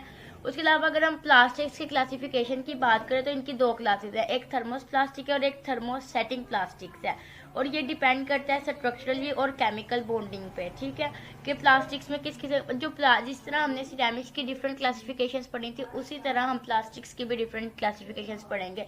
सिरेमिक्स में हमने देखा था कि उसकी जो क्लासिफिकेशन थी कुछ ट्रेडिशनल थे, कुछ एडवांस्ड सिरेमिक्स थे, उसके अलावा कुछ मतलब ऑक्साइड थे, कुछ नॉन ऑक्साइड थे, कुछ हमने एलिमेंट्स की बेस पे क्लासीफाई कर दिया, कुछ को हमने शेप की बेस पे कर दिया, कुछ को हमने स्ट्रक्चरल और उनकी केमिकल बॉन्डिंग की नेचर पे कर दिया, वगैरह वगैरह। इस तरह ही प्लास्टिक्स की भी कुछ जो क्लासिफिकेशन है वो स्ट्रक्चरली एंड केमिकल बॉन्डेड होती है। उसके अलावा नेक्स्ट हम पढ़ेंगे कि कुछ मतलब जो इनकी होती है वो स्ट्रक्चर ऑफ एटम्स की बेस पे डिपेंड करती है, कुछ क्लासिफिकेशन इनकी प्रॉपर्टीज़ पे डिपेंड करती है, उस लिहाज से हम इन्हें कैसे क्लासीफाई करते हैं, ठीक है। तो हमने ये सारा इन डिटेल पढ़ना है, ठीक है। तो हम अब आ जाते हैं on the basis of their structural and chemical bonding, ठीक है। तो थर्मोप्लास्टिक्स पहले देख लेते हैं। थर्मोप्लास्टिक्स हमारे पास वो प्लास्टिक है जो कि हम सॉफ्ट कर सकते हैं, उन्हें बाय हीटिंग मतलब मेल्ट कर सकते हैं, और वो हार्ड हो जाते हैं by cooling any number of times. हम जितनी बार मर्जी उसको ठंडा करें या जितनी बार मर्जी उसको गर्म करें, ठीक है, उसकी प्रॉपर्टीज चेंज नहीं होंगी without changing into their properties, वो मतलब चेंज हो जाएंगी, ठीक है। हीट करेंगे तो वो मेल्ट हो जाएगी, सॉफ्टन हो जाएगी, ठीक है। और अगर हम उसको कूल करेंगे जितनी टाइम मर्जी कर लें, ठीक है, वो हार्ड हो जाएगी। ये थर्मोप्लास्टिक्स होते हैं। उसके अलावा ये भी पॉसिबल है कि इनकी हम शेप को बार बार रीशेप कर दें। हमने इसको शेप दी, ठंडा कर लिया, उसके बाद हमने इसे मेल्ट किया जब, तो उसके बाद हमने उसकी शेप चेंज कर दी, तो वो क्या हो गया, वो रीशेप हो गया, ठीक है। तो हम इसको हीट और प्रेशर के जरिए रीशेप भी कर सकते हैं। और उसके अलावा इसका एक सबसे बड़ा एडवांटेज ये है कि plastics is that scrap obtained from old and worn out pieces, worn out articles. तो इसका सबसे बड़ा फ़ायदा ये है, can be effectively used again. इसका सबसे बड़ा फ़ायदा ये है कि जो प्लास्टिक्स मतलब स्कार्प कहते हैं किसी भी चीज़ के स्मॉल पीसेस को, तो जो प्लास्टिक है उसका जो भी पहला वेरिएंट था, ये कोई भी पहला आर्टिकल, कोई भी हमने एक बार प्लास्टिक का कोई ऑब्जेक्ट बना लिया, तो उसको जब हमने स्मॉल पीसेस में तोड़ा, स्मॉल पीसेस में कन्वर्ट किया, तो वो पीसेस हम लोग अगेन यूज़ कर सकते हैं, ठीक है। इसका ये बहुत बड़ा फ़ायदा है कि प्लास्टिक है इसको हम रिसाइकल कर सकते हैं, बार बार यूज़ कर सकते हैं, ठीक है। ये डिस्कार्ड नहीं होता, ये ख़राब नहीं होता, ठीक है। हम इसको मतलब पिघला के या इसको ठंडा करके हम इसे, फॉर एग्जांपल चले, हमारे पास एक प्रोडक्ट था प्लास्टिक का, हमने उसे पिघलाया, रीशेप किया, हम उसको पहले जैसा तो वैसे नहीं बना सकते, लेकिन हम ये नहीं कहेंगे कि अब ये नकार है, ये वेस्ट है, हमारे किसी काम का नहीं, नो। हो सकता है हम उसे कोई और बेनिफिशियल काम ले लें, कोई और बेनिफिशियल ऑब्जेक्ट बना लें, कोई और ऐसी चीज़ बना लें जो हमारे लिए करामत साबित हो, ठीक है। तो वो पीसीस भी कभी भी वेस्ट नहीं जाते उनको यूज़ करते हुए, बल्कि इफ़ेक्टिवली हम उनको यूज़ कर सकते हैं, ठीक है। नेक्स्ट हम इसकी प्रॉपर्टीज की तरफ आ जाते हैं। Soften and liquefies on heating, मतलब वही बात के हीट देने पे क्या होता है कि ये सॉफ्टन हो जाता है, लिक्विफाइड लिक्विड फॉर्म में चला जाता है और उसके वो जेल टाइप स्ट्रक्चर आप समझ ले, ठीक है। आप कभी प्लास्टिक को बेशक हीट दे के देख लेना, ठीक है। जेल टाइप स्ट्रक्चर होगा लेकिन ये डिस्कार्ड नहीं होगा, राख नहीं होती ये भी, ठीक है। उसके अलावा and hardens up to cooling, और अगर आपने फॉर एग्जाम्पल एक प्लास्टिक है, आपने उसे पिघलाया, वो पिघला गया, उसकी शेप चेंज हो गई, ठीक है, वो लिक्विफाइड फॉर्म में आ गया। उसके बाद जब आप उसे ठंडा करोगे ना, तो जिस फॉर्म में आपने उसको रखा था ना, वो उसी फॉर्म में सख्त हो जाएगा, ठीक है। तो मतलब कूलिंग करने पे वो हार्डन हो जाएगा, ठीक है। उसके अलावा जब ये एक बार मैन्युफैक्चर हो जाए प्लास्टिक का कोई भी ऑब्जेक्ट, तो वो अपनी एक शेप रिटेन कर लेता है, अपनी शेप को मेंटेन कर लेता है। उसके अलावा अगर हम उसे तोड़ना चाहें या मतलब उसमें कोई डिफॉर्मिटीज लेके आए, तो ये रिसाइकल हो जाता है, ठीक है। उसको तोड़ के हम उसी को ही जोड़ के कुछ और बना सकते हैं, ठीक है। उसके अलावा हम हीट के साथ वही बात के रीशेप्ड कर सकते हैं इसको। उसके अलावा किसी भी गैसियस स्टेट में से पास करने से पहले भी ये मतलब मेल्ट हो जाता है, लाइक दिस के अब हमने एक सिस्टम लगाया, उसमें बहुत ज़्यादा टेम्परेचर है और डेफिनेटली वहाँ पे एयर भी प्रेजेंट है, और एयर क्या है, हमारे पास एक गैसियस स्टेट है, ठीक है। तो गैसियस स्टेट है, बहुत हाई फाई टेम्परेचर है वहाँ पे, ठीक है। ये फर्नेसेस और ओवंस की बात मैं कर रही हूँ, ठीक है। किसी फर्नेस में रख दिया, ओवन में रख दिया, तो इससे पहले कि वो अभी उस टेम्परेचर के जेरे असर आए, वो उस जोन में एंटर होते ही वो मेल्ट होना स्टार्ट हो जाता है, ठीक है। अभी वो गैसियस स्टेट में से पास नहीं हुआ, अभी वो उसके इतना करीब नहीं गया, लेकिन उसे पता चल गया कि मैं इसकी तरफ जा रहा हूँ, और मेरे जो सर्कमस्टांसेस मुझे मिल रहे हैं, जो कंडीशन, जो फेवरेबल कंडीशन प्लास्टिक्स को मिल रही है, वो उस हिसाब से मतलब अपनी वर्किंग तो वो स्टार्ट कर देते हैं। तो किसी भी गैसियस स्टेट में पास आउट करने से पहले ही ये मेल्ट भी हो जाते हैं। उसके अलावा allow plastic deformation when it is heated, ठीक है। तो जब हम इसको हीट करते हैं तो उसमें डेफिनेटली डिफॉर्मिटी आ जाती है, जो ऑब्जेक्ट की एक शेप होती है वो वाली शेप तो नहीं ना दोबारा बाकी रह सकती, ठीक है, ठीक है। उसमें मतलब और शेप, उसकी कोई और शेप आ जाती है, डिटेन हो जाती है, ठीक है। लेकिन वो जो पहले वाली होती है वो डिफॉर्म हो जाती है, ठीक है। और उसके अलावा जो प्लास्टिक है वो कुछ सॉल्वेंट्स में सॉल्युबल भी हो जाते हैं, ठीक है। लेकिन कुछ प्लास्टिक की कैटेगरीज ऐसी हैं जो स्वेल हो जाती है, हम उसे किसी सॉल्वेंट में डाल देना तो वो सॉल्वेंट को एब्जॉर्ब करके फूल जाती हैं, ठीक है। नेक्स्ट हम बात कर रहे थे इसके examples and applications of thermoplastic material की, ठीक है। तो प्लास्टिक के सबसे बेस्ट एग्जांपल पॉलीथाइलीन है, ठीक है। पॉलीथाइलीन, पॉलीस्टायरीन, पॉलीएमाइड, पीवीसी, ये सारी इसकी एग्जांपल्स हैं। और साथ साथ हम देख लेते हैं कि ये जो एग्जांपल्स हैं ये कहाँ कहाँ पर यूज होती हैं। अब पॉलीथाइलीन है, ठीक है, तो ये एक रिजिड मटेरियल है जो कि कवर्ड होता है। ये वॉशिंग मशीन का पाइप देखे आपने, जो वॉशिंग मशीन की बैक साइड पे पाइप लगा होता है जहाँ से पानी बाद में हम वेस्ट कर देते हैं, मशीन का पानी निकालते हैं, वो जो इलेक्ट्रिकल मशीन का जो वो कवरिंग है ना, वो पॉलीथाइलीन से बनी है। उसके अलावा जो ट्यूब्स होती हैं, ठीक है, वो भी उसमें जो ट्यूब लगी हुई है, ठीक है, स्पिनर में या किसी भी हमारे इलेक्ट्रिकल मशीन में कोई भी ट्यूब्स लगी हुई हैं, ठीक है, तो वो ट्यूब्स सारी की सारी किस चीज़ से बनी है, पॉलीथाइलीन से बनी है। और पॉलीथाइलीन की भी आगे फर्दर कैटेगरीज है, एक हाई प्रेशर पॉलीथाइलीन है, लो प्रेशर पॉलीथाइलीन इलास्टिक मटेरियल है, ठीक है। तो जो high pressure poly ethylene elastic material है, मतलब प्लास्टिक मटेरियल है, वो एक रिजिड मटेरियल है, ठीक है। तो जैसा कि मैं आपको बता भी चुकी हूँ कि ये जो हमारी वॉशिंग मशीन्स की पीछे ट्यूब्स होती हैं या पाइप्स होते हैं वो हाई प्रेशर पॉलीथाइलीन होती हैं, ठीक है। अगर मैं बात करूँ लो प्रेशर पॉलीथाइलीन इलास्टिक मटेरियल के, ये कहाँ पे यूज़ होता है, तो ये यूज़ होता है use for the insulation of electrical cables, ठीक है। इलेक्ट्रिकल केबल्स के लिए हम लोग इसको यूज़ करते हैं, और ये इंसुलेटर है, मतलब इसमें से इलेक्ट्रिसिटी पास आउट नहीं होती, ठीक है, पास आउट नहीं हो सकती। उसके अलावा polystyrene applied for electrical insulation handles of tools, ठीक है, जो टूल्स के हैंडल्स वगैरह होते हैं, ठीक है। फॉर एग्जांपल हमारे पास जो टूल्स होते हैं जिसको हम मतलब कहते हैं कि वो जो एक स्क्रू सा होता है, ठीक है, तो उसको वो एक टूल है फॉर एग्जांपल, तो उसका जो हैंडल है वो भी प्लास्टिक का बना होता है, ठीक है, पॉलीस्टाइरीन मटेरियल का होता है वो, ठीक है। उसके अलावा पॉलीएमाइड इसकी बेस्ट एग्जांपल है। पॉलीएमाइड हम यूज़ करते हैं रोप्स वगैरह, रस्सियाँ बनाने के लिए, बेल्ट्स के लिए, ठीक है। पीवीसी ये भी बहुत फेमस और बहुत मतलब अर्लीस्ट इसकी मतलब फॉर्मेट है, बहुत ही प्रैक्टिकल एग्जांपल है, बहुत ही प्रैक्टिकल एप्लीकेशन है। PVC stand for polyvinyl chloride, तो for the manufacture of insulation materials, तो जितने भी नॉन कंडक्टर्स हैं, जितने भी इंसुलेटर्स हैं, उनकी बनावट में, उनकी कंपोजिशन में हम पीवीसी का इस्तेमाल करते हैं। उसके अलावा जो पाइप्स हैं या कंटेनर्स वगैरह, बड़े बड़े कंटेनर्स, ठीक है, वो भी किससे, पीवीसी से बने होते हैं, ठीक है। उसके अलावा हम थर्मोप्लास्टिक अडहेजिव्स की बात कर लेते हैं। अडहेजिव्स बेसिकली हम लोग कहते हैं चिपकने वाली चीज़ को, ठीक है। तो इसमें कुछ प्लास्टिक्स ऐसे होते हैं जो चिपकू टाइप के होते हैं, ठीक है। हम उन्हें किसी भी सरफेस पे मतलब लगाते हैं, वो उसके साथ चिपक जाते हैं, और जब हम अगर उससे मतलब उतारना पे वो उतर जाते हैं, और इससे उनकी कंपोजिशन पे कोई भी फर्क नहीं आता, ठीक है, लेकिन वो एडहेजिव्स की कैटेगरी में आ जाते हैं, ठीक है। For example acrylates, cyanoacrylates, epoxy cured by ultraviolet radiation, ठीक है। एपोक्सी भी एक थर्मोप्लास्टिक एडहेजिव है, ठीक है।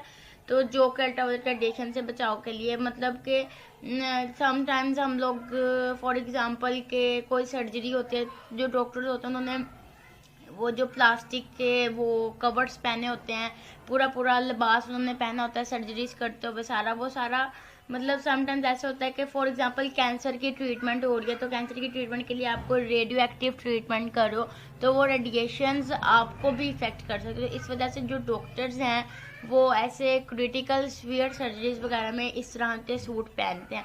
तो वो सूट्स किन चीज़ों से बने होते हैं, वो सूट्स इन्हीं चीज़ों से बने होते हैं जो उन्हें प्रोटेक्ट करते हैं, ठीक है। और वो चीज़ें रेडिएशन वगैरह को एब्जॉर्ब नहीं कर पाते, ठीक है, और वो आपको रेडिएशन से एब्जॉर्ब करते हैं, ठीक है। अल्ट्रावायलेट रेडिएशन हो गई, उसके अलावा और भी डिफरेंट रेडिएशन है, मैंने बस यहाँ पे अल्ट्रावायलेट का जिक्र किया। उसके अलावा एक्राइलेट्स क्योर्ड बाय अल्ट्रावायलेट रेडिएशन, इसका मतलब यह कि वो जो मटेरियल है ना, वो मटेरियल एक्राइलेट से बना है, ठीक है।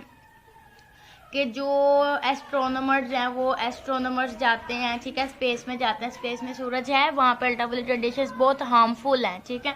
ज़मीन पे तो लेस हार्मफुल होके आती है ना, तो लेकिन वहाँ पर तो बहुत ज़्यादा मतलब हार्मफुल हैं, ठीक है। तो वहाँ पे बहुत ज़्यादा हार्मफुल होने की वजह से, अच्छा जी, वहाँ पे बहुत ज़्यादा हार्मफुल हैं, तो इस वजह से वो वहाँ पे जो उनके ड्रेसेस होते हैं वो इस चीज़ की कंपोजिशन से होते हैं, ताकि प्लास्टिक के ड्रेसेस वो पहन के जाते हैं ताकि अल्ट्रावायलेट रेडिएशन से वो खुद को महफूज रख सकें।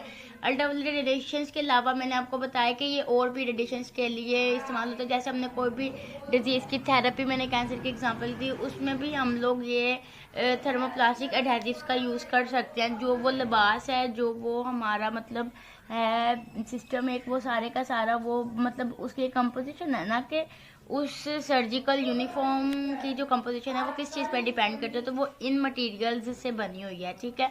नेक्स्ट हम बात कर लेते हैं सेकंड टाइप ऑफ प्लास्टिक्स की, थर्मोसेटिंग प्लास्टिक्स की, ठीक है। तो जो थर्मोसेटिंग प्लास्टिक्स है, ये वो प्लास्टिक्स है जो ओरिजिनली सॉफ्ट होते हैं और लिक्विफाइड फॉर्म में होते हैं, and they soften once upon heating they harden permanently, ठीक है।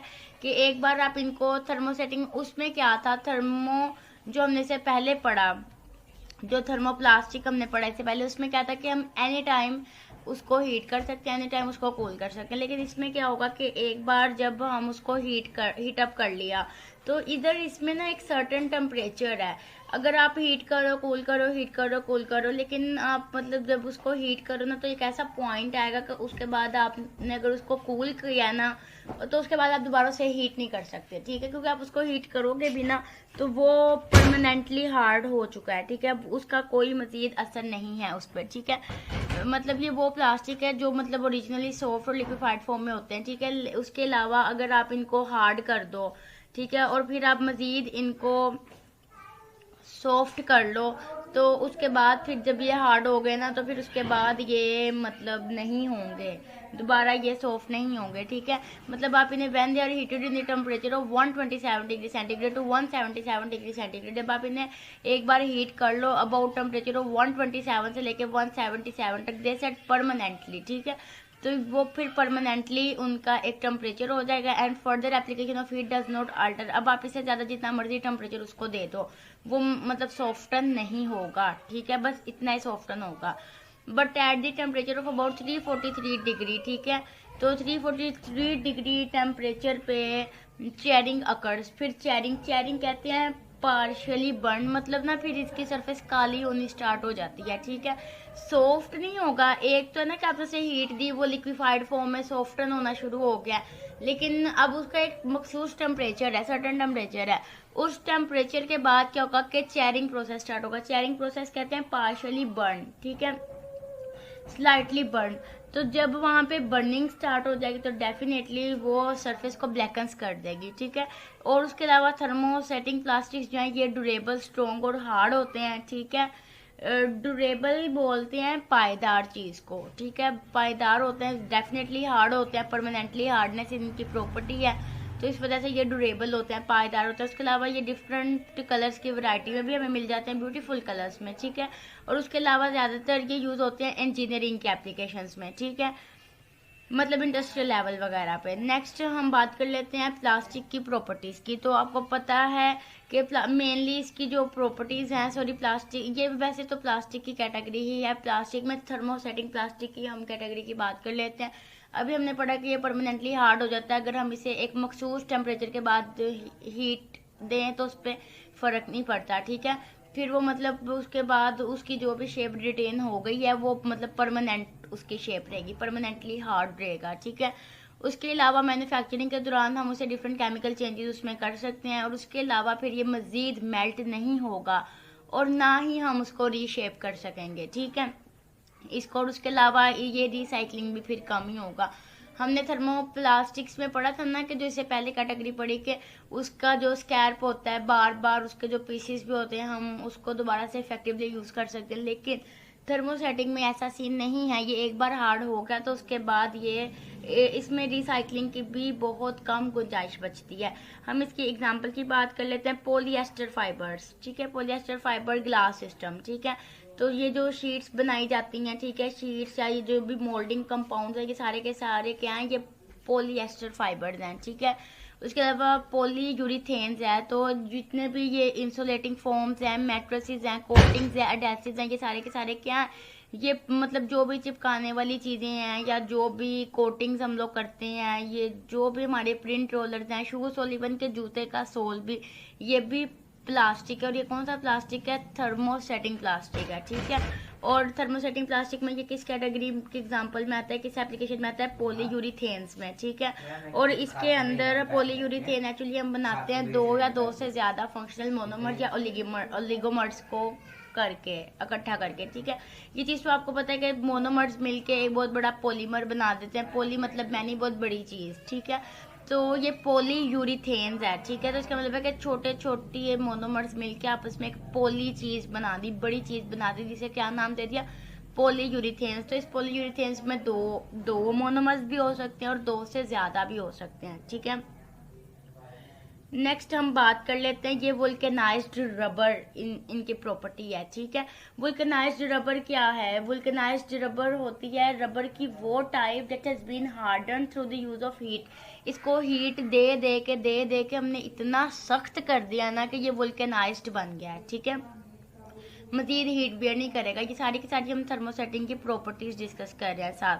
थर्मोसेटिंग हमें पता चल गया ये वो प्लास्टिक है जिनका एक सर्टन टेम्परेचर फिक्स्ड है और उसके अलावा हमने इसकी फर्दर प्रॉपर्टी देखी, एक बार हार्ड हो जाता है, ठीक है। उसके अलावा हमने इसकी डिफरेंट एग्जांपल्स अब तक देख लेंगे, पॉलीएस्टर फाइबर और पॉलीयूरिथेन्स और वुल्केनाइज्ड रबर है। नेक्स्ट हम देख लेते हैं बेकलाइट। बेकलाइट का दूसरा नाम पॉलीऑक्सीबेंजाइल मिथाइल ग्लाइकोल एनहाइड्राइड, ठीक है।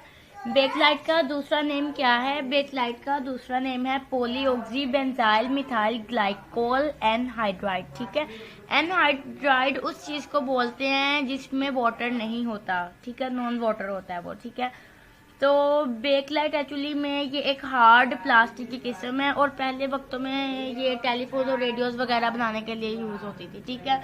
और आज के दौर में जो एडवांस्ड बेकलाइट है ये है एक्चुअली इसकी जो कंपोजिशन है वो ये एक फिनॉल फॉर्मिंग कंपाउंड है, फिनॉल फॉर्मेल्डिहाइड रेजिन है, जो कि इलेक्ट्रिकल इंसुलेटर्स के लिए यूज़ होता है, ठीक है, और प्लास्टिक वेयर्स के लिए भी, ठीक है। और उसके अलावा नेक्स्ट एप्लीकेशन की हम बात कर लेते हैं, वो है यूरिया फॉर्मेल्डिहाइड फोम, ठीक है। ये यूज़ होता है प्लेवुड में। तो प्लेवुड एक्चुअली क्या है, प्लेवुड लकड़ी की ही एक किस्म है, लेकिन ये वो मतलब लकड़ी है जिससे शीट्स बनाई जाती हैं, ठीक है। जैसे कि वुडी वॉलपेपर्स हम लोग अपने घरों में लगाते हैं, ठीक है, दीवार में टाइल्स वगैरह की जगह आजकल लोग ये वुडी वॉलपेपर्स यूज़ कर रहे हैं, शीट्स यूज़ कर रहे हैं, तो उसे आप बोलते हो प्लेवुड, जो कि स्ट्रक्चरल मटेरियल का रोल प्ले करती है, ठीक है। सीमेंटेड और सीमेंट को और शीट्स ऑफ वुड, लकड़ी की शीट्स को और सीमेंटेड को आप टुगेदर कंबाइन करके प्ले वुड बनाते हो, ठीक है। तो प्ले वुड के लिए यूज़ होती है। उसके अलावा पार्टिकल बोर्ड हम लोग यूज़ करते हैं फर्नीचर के लिए, जस्ट फॉर डेकोरेशन, ठीक है। और उसके अलावा एक मीडियम डेंसिटी फाइबर बोर्ड होता है, ठीक है। ये जो फाइबर बोर्ड है ना, ये एक्चुअली में फाइबर बोर्ड नहीं है, ये फायर बोर्ड होता है, ठीक है। तो मीडियम डेंसिटी मतलब के दरमियाने से इसकी डेंसिटी होती है, इसे हम MDF भी बोलते हैं, मीडियम डेंसिटी फाइबर बोर्ड, ठीक है।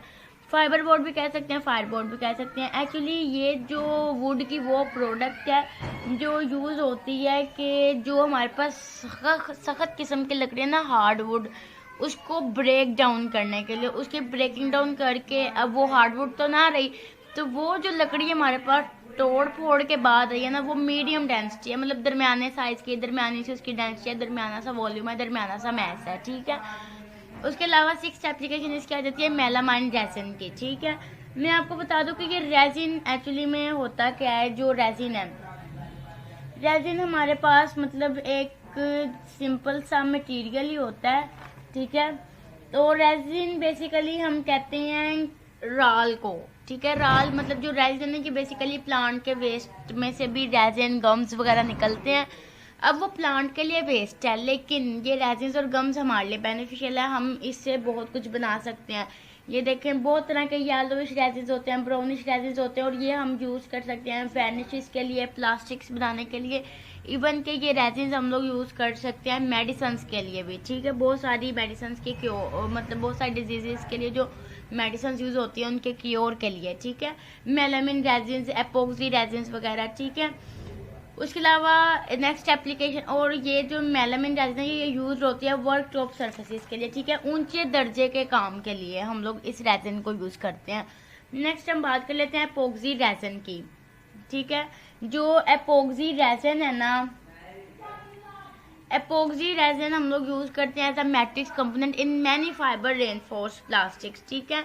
बहुत सारे मतलब एडिशनल फोर्सेस वगैरह को यूज़ करते हुए हम जो भी ग्लास वगैरह बनाते हैं, जो भी ग्रेफाइट वगैरह बनाते हैं, तो उसमें जो रेजिन इस्तेमाल होता है वो एपॉक्सी रेजिन है।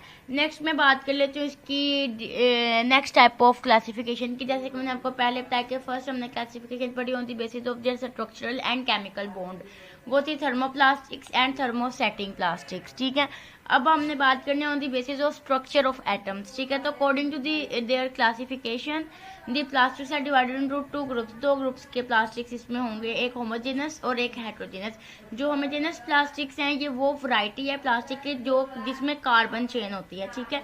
मतलब होमो मीन सेम, तो इसमें जितनी भी चेन है सब में कार्बन एटम लाजमी मतलब मौजूद है। तो ये सारे का सारा सिर्फ इसमें कार्बन एटम कंपोज्ड हुआ है, ठीक है। तो जो कार्बन एटम सिर्फ कार्बन एटम है वो होमोजेनस प्लास्टिक्स है, और कोई दूसरी कैटेगरी है जिसमें कार्बन ऑक्सीजन के साथ मिली हुई है, या कार्बन के साथ नाइट्रोजन और कुछ दूसरे एलिमेंट्स भी हैं लाइक सल्फर, फॉस्फेट, कैल्शियम वगैरह, इस तरह सिलिकेट्स वगैरह, इस तरह मतलब अदर एलिमेंट्स इसमें आ जाते हैं, तो वो है हेट्रोजीनियस। हेट्रो मतलब डिफरेंट एंड होमो मतलब सेम। नेक्स्ट हम बात कर लेते हैं इसकी classification on the basis of physical and mechanical properties. तो इस बेस पे हम इसे 4 ग्रुप्स में कैटेगराइज करते हैं। एक रिजिड प्लास्टिक होते हैं सख्त किस्म के, ठीक है। हाई स्ट्रेस होता है, हाई उनकी मॉडुलस ऑफ इलास्टिसिटी होती है। मॉडुलस ऑफ इलास्टिसिटी में ऑलरेडी आपको बता चुकी कि जब भी किसी चीज़ पे स्ट्रेस अप्लाई होता है, ठीक है, तो जब भी किसी चीज़ पे स्ट्रेस मतलब अप्लाई होता है तो उसमें डिफॉर्मिटी आ जाती है, ठीक है, वो तोड़ फोड़ का वो शिकार हो जाता है, ठीक है। तो हाई मॉडुलस ऑफ इलास्टिसिटी यही वो मेजरमेंट है कि हमने उसकी मेजरमेंट देखनी है कि उसकी डिफॉर्मिटी की क्या मेजर आई है, क्या आई है। तो इसका मतलब हाई मॉडुलस ऑफ इलास्टिसिटी है, ठीक है। रिजिड प्लास्टिक है तो तोड़ फोड़ भी ज़्यादा होगी, ठीक है। And they retain their shape, और इनकी shape under exterior stress applied at normal और मॉडरेटली इंक्रीज टेम्परेचर्स, ठीक है।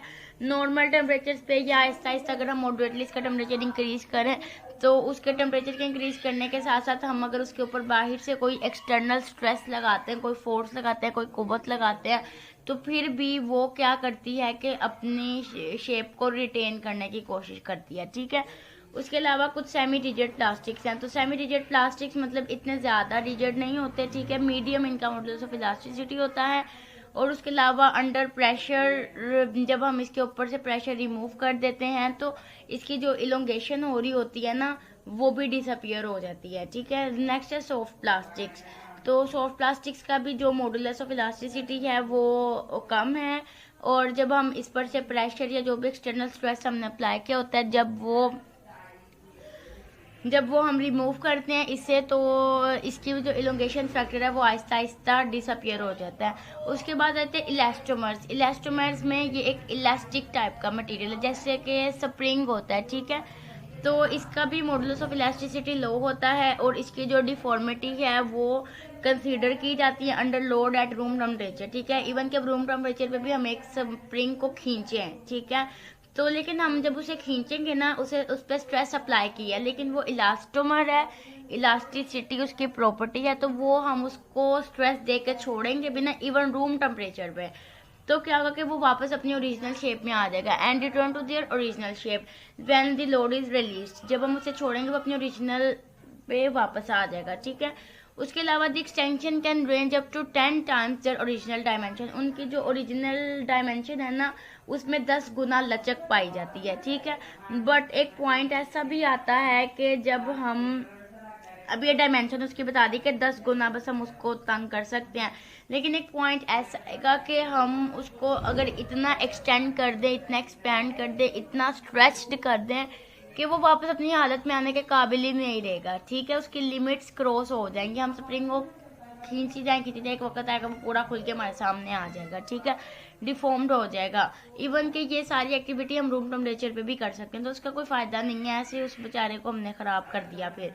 ठीक है, लेकिन अब उसको उतना ही छेड़ें कि वो अपनी असली हालत को ना खोए, वो अपने होश ना खोए। ठीक है, नेक्स्ट हम इसकी प्रॉपर्टीज की बात कर लेते हैं। ठीक है, कॉमन सी प्रॉपर्टीज हैं, इजी हैं, कोई इतनी मुश्किल भी नहीं है, तो हम इसकी प्रॉपर्टीज की बात कर लेते हैं। तो हम फर्स्ट प्रॉपर्टी की बात कर लेते हैं। They are light in weight, मतलब ये वेट में लाइट होते हैं। ठीक है, वेट में लाइट होते हैं, और उसके बाद इनमें गुड रेजिस्टेंस होती है। ठीक है, किसी भी केमिकल के लिए। ठीक है, और उसके अलावा इनमें हाई इलेक्ट्रिकल स्ट्रेंथ होती है। उसके अलावा इनमें गुड क्रोजिव रेजिस्टेंस होते हैं। उसके अलावा प्लास्टिक्स को आप मोल्ड कर सकते हो अपने डिजायर्ड शेप और साइज में। उसके अलावा ये ट्रांसपेरेंट भी होते हैं और इनमें कलर्स भी होते हैं। ठीक है, उसके अलावा ये मेटल्स की निस्बत थोड़े चीप हैं, सस्ते हैं। उसके अलावा जितने भी ऑपरेशन हैं, ठीक है, प्लास्टिक पे हो सकते हैं, ड्रिलिंग हो सकती है, साइंग हो सकती है, पंचिंग हो सकती है, तो ये सबके सब मतलब हो सकती है। सॉइंग मतलब काटना, आप प्लास्टिक को काट भी सकते हो। ड्रिलिंग मतलब आप इसमें सुराख भी कर सकते हो। ठीक है, पंचिंग आप इसके ऊपर फोर्स वगैरह भी अप्लाई कर सकते हो। ठीक है, उसके अलावा पेंटिंग और पॉलिशिंग की इसको जरूरत नहीं है। ठीक है, लाइक हम लकड़ी का कोई फर्नीचर लेके आते हैं, क्या होता है कि हमें उसे पॉलिश करवाना पड़ता है 20-25 साल बाद। ठीक है, पॉलिशिंग होती है। ठीक है, लड़कियों को हम लोग जहेज वगैरह देते हैं, तो क्या होता है कि शादी के 20-22 साल चले इनफ अर्सा है वैसे, तो कोई भी चीज़ ताहयात तो फिर नहीं ना रहती। ठीक है, लेकिन प्लास्टिक आपकी वो चीज़ है कि अगर आप इसको सही से यूज़ करते रहें तो ये लाइफ टाइम तक आपके साथ चलेगी। ठीक है, लेकिन अगर आप इसके साथ पंगे लेंगे, लापरवाही करेंगे, इधर उधर रख देंगे, जलने के लिए छोड़ देंगे, ऐसे कर देंगे, वैसे कर देंगे, तो फिर डेफिनेटली जब किसी चीज़ की केयर नहीं होगी तो क्या होगा कि वो चीज़ हमसे दूर हो जाएगी, ख़राब हो जाएगी। ठीक है, बर्बाद हो जाएगी। तो लेकिन वैसे इसका एक फ़ायदा है कि हमें इसे बार बार पॉलिश नहीं करवाना पड़ता। ठीक है, उसके अलावा प्लास्टिक्स में एक्सीलेंट इलेक्ट्रिक इंसुलेटिंग प्रॉपर्टीज भी होती हैं। ठीक है, ये इलेक्ट्रिसिटी को अपने से पास आउट नहीं होने देता। उसके अलावा इसकी स्पेसिफिक ग्रेविटी बहुत लो होती है, 1.3 to 1.40, something lies in between them. ठीक है, इसी के बीच में ही इनकी स्पेसिफिक ग्रेविटी लाई करती है 1.3 से 1.4 तक। ठीक है, नेक्स्ट हम बात कर लेते हैं प्लास्टिक के एडवांटेजेस और डिसएडवांटेजेस की। ठीक है, तो प्लास्टिक का एडवांटेज ये है कि इसका जो भी फिनिश्ड प्रोडक्ट हमारे पास एंड प्रोडक्ट आया है हम उसको भी मजीद मोल्ड कर सकते हैं। उसके अलावा इसकी कॉस्ट भी बहुत लो होती है एज कम्पेयर टू अगर हम वुड और मेटल की कोई भी चीज़ है उसको अगर हम मोल्ड वगैरह करने की कोशिश करें तो उसके ऊपर हमें हैवी मशीनरी लगानी पड़ती है, हैवी फैब्रिकेटिंग कॉस्ट आ जाती है उस पर। ठीक है, फैब्रिकेट कहते हैं गढ़ना, मतलब कि कोई ऐसा प्रोसेस कि हम किसी कंपोनेंट के पार्ट्स को क्रिएट करना चाह रहे हैं। ठीक है, किसी भी प्रोडक्ट को स्ट्रक्चर देना चाह रहे हैं। ठीक है, तो उसमें ये एक बहुत बड़ा और एक टफ और एक कॉस्टली फैब्रिकेटिंग का प्रोसेस हो जाता है, ठीक है। लेकिन प्लास्टिक्स को फैब्रिकेटिंग की ज़रूरत नहीं होती, ठीक है। तो और ये इजीली फैब्रिकेट हो जाते हैं, अगर फैब्रिकेट की ज़रूरत हो भी तो इजीली हो जाते हैं, ठीक है। अगर आपने इसको मोल्ड वगैरह करना हो, ठीक है। मोल्डिंग क्या है, फैब्रिकेटिंग ही है, ठीक है। प्लास्टिक्स का भी डेफिनेटली कोई ना कोई स्ट्रक्चर तो है ही है। तो ये इजी टू फैब्रिकेट हैं, ये इलेक्ट्रिसिटी के नॉन कंडक्टर हैं, वेट में भी लाइट हैं, इनको जंग भी नहीं लगता जैसे मेटल को या आयरन को लग जाता है। उसके अलावा इनकी high strength to weight ratio है। उसके अलावा ये केमिकल्स को भी रेजिस्ट करते हैं। हम इसकी डिसएडवांटेजेस की बात कर लेते हैं। एक तो इसमें मॉडुलस ऑफ इलास्टिसिटी बहुत कम है, ठीक है। मतलब ये इसमें मॉडुलस ऑफ इलास्टिसिटी बहुत कम है, ठीक है। और उसके अलावा मतलब ये कि ये इतना काबिल एतमाद नहीं है, देर पाब है लेकिन ये इतना काबिल एतमाद रिलायबल नहीं है with respect to the weathering, ठीक है। वेदरिंग के हिसाब से ये इतना रिलायबल नहीं है, अदरवाइज ये बहुत अच्छा मटेरियल है, ठीक है, मेटल्स और वुड्स की निस्बत, ठीक है। नेक्स्ट हमारा टॉपिक है फर्टिलाइजर्स। तो हम देख लेते हैं कि फर्टिलाइजर्स क्या, हम इसका पहले कर लेते हैं इंट्रोडक्शन। तो जिस तरह ह्यूमंस को ज़रूरत होती है प्रॉपरली खुराक की ताकि वो हेल्दी रह सके, so plants also need certain nutrients to grow properly. Plants को भी कुछ न्यूट्रिएंट्स चाहिए प्रॉपरली ग्रो करने के लिए, ठीक है। तो सूरज, पानी, मिट्टी, इसके अलावा प्लांट्स के और भी न्यूट्रिएंट्स होते हैं, ठीक है। तो हम देख लेते हैं कि उनकी ग्रोथ जल्दी हो सके, ठीक है, बड़ी अच्छी प्रॉपर हेल्दी ग्रोथ हो सके, ठीक है। अब हम देखते हैं कि फर्टिलाइजर एक्चुअली में है क्या। Fertiliser is a substance added to the soil to improve plants growth, ठीक है। फर्टिलाइजर वो सब्सटेंस है जो हम सॉइल में ऐड करते हैं ताकि प्लांट उससे अपने न्यूट्रिएंट्स ले सके। हम सॉइल में ही क्यों ऐड करते हैं, हम सॉइल में बच्चे इसलिए ऐड करते हैं क्योंकि जो प्लांट है उसकी जो रूट्स है ना, बेसिकली प्लांट अपनी फूड, अपना वाटर, सब कुछ अपने रूट्स के जरिए लेता है। हमने प्लांट्स में जाइलम फ्लोएम टिश्यूज पढ़े थे। जाइलम टिश्यूज प्लांट का वाटर सिस्टम देखता है और फ्लोएम टिश्यूज उसका फूड सिस्टम देखता है। तो लेकिन ये सारे का सारा किसके थ्रू होता है, रूट्स के जरिए, ठीक है। और रूट्स आपको पता है सॉइल में होते हैं, इस वजह से हम पौधों में सॉइल में पानी डालते हैं ताकि वो रूट्स उसको एब्जॉर्ब करके प्लांट की हर टिप तक, हर पार्ट तक पहुंचा सके। इसी तरह हमने अगर प्लांट को कोई न्यूट्रिएंट प्रोवाइड करना है, कोई भी स्प्रे वगैरह करना है, कुछ भी करना है, तो हम ओवरऑल प्लांट को करें या ना करें, लेकिन रूट्स पे सॉइल में करेंगे तो उसका बहुत ज्यादा इफेक्ट है, वो उतनी जल्दी उसको एब्जॉर्ब करेगा और उतनी जल्दी उसको ग्रोइंग स्टेज में लेके जाएगा, ठीक है। बेसिकली फर्टिलाइजर वो नेचुरल सब्सटेंस है जो, अब तो वैसे हम आर्टिफिशियली भी सिंथेटिक फर्टिलाइजर्स भी आ गए हैं मार्केट में, लेकिन नेचुरली सब्सटेंस एक फिनोमेना है कि नेचुरली कि कोई नेचर है उसकी कि केमिकली हम उसे एक सब्सटेंस ऑयल को प्रोवाइड करते हैं, ठीक है, ताकि लैंड की फर्टिलिटी, उसकी जरखेजी भी इंक्रीज हो, ठीक है, और उसके अलावा प्लांट को उसके न्यूट्रिएंट्स भी मिले। तो फर्टिलाइजर्स वो फूड सप्लीमेंट है, प्लांट्स के लिए है, ठीक है। कभी आपने एनिमल फर्टिलाइजर सुने? हम इंसानों को जरूरत है फर्टिलाइजर्स की? नो, हम इंसानों को जरूरत नहीं है फर्टिलाइजर्स की, ठीक है। ये सिर्फ प्लांट्स को जरूरत है ताकि प्लांट्स उससे अपने न्यूट्रिएंट्स हासिल कर सके, ठीक है। लेकिन हमारे फर्टिलाइजर्स ये हमारी खुराक है, ठीक है। फॉर एग्जाम्पल हम ड्राई फ्रूट्स ले रहे हैं, फॉर एग्जाम्पल हम कार्बोहाइड्रेट्स ले रहे हैं, प्रोटीन ले रहे हैं, तो ये हमारे फर्टिलाइजर्स हैं। लेकिन प्लांट के फर्टिलाइजर जरा डिफरेंट टाइप के हैं, तो वो हम देख लेते हैं। तो ये कॉन्सेप्ट आपका क्लियर हो जाना चाहिए कि फर्टिलाइजर एक्चुअली में हमारे पास व्हाट इज फर्टिलाइजर। फर्टिलाइजर हमारे पास वो मटेरियल है, एनी मटेरियल, नेचुरल और सिंथेटिक, नेचुरल भी हो सकता है, आर्टिफिशियल भी हो सकता है, जो कि सोइल को हम प्रोवाइड करते हैं ताकि वो प्लांट के टिश्यूज को सप्लाई करे, ठीक है, और प्लांट के जितने भी एक से ज्यादा न्यूट्रिएंट्स हैं वो उनको फुलफिल कर सके। नेक्स्ट, फर्टिलाइजर्स के जो मेजर कंपोनेंट्स हैं वो 3 हैं, नाइट्रोजन, फास्फोरस एंड पोटाशियम, ठीक है।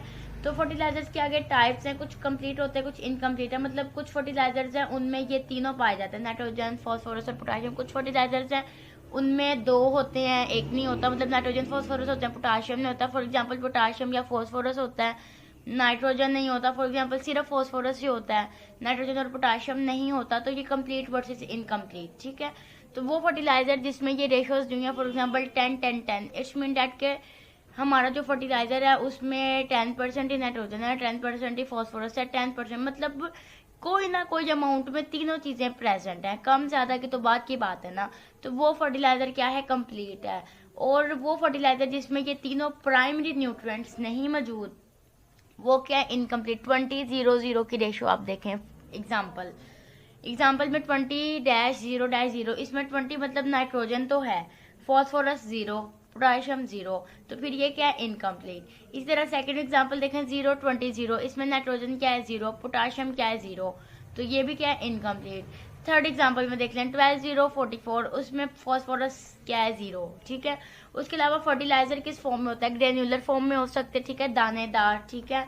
तो हम उसे सॉइल में दानों को बिखेर देते हैं और वो वाटर सोलुबल होते हैं। हम दाने बिखेर के ऊपर से सॉइल में पानी डाल देते हैं, वो वाटर में एब्जॉर्ब हो जाते हैं और जैसे जैसे प्लांट वाटर को एब्जॉर्ब करता है रूट्स के जरिए, वो साथ साथ फर्टिलाइजर उस तक पहुंच जाता है। पाउडर्ड फॉर्म में हम लोग ले सकते हैं, पाउडर्ड फॉर्म भी हम वाटर में डिसोल्व करके, ये लिक्विड फीडिंग इसको कहते हैं, ठीक है।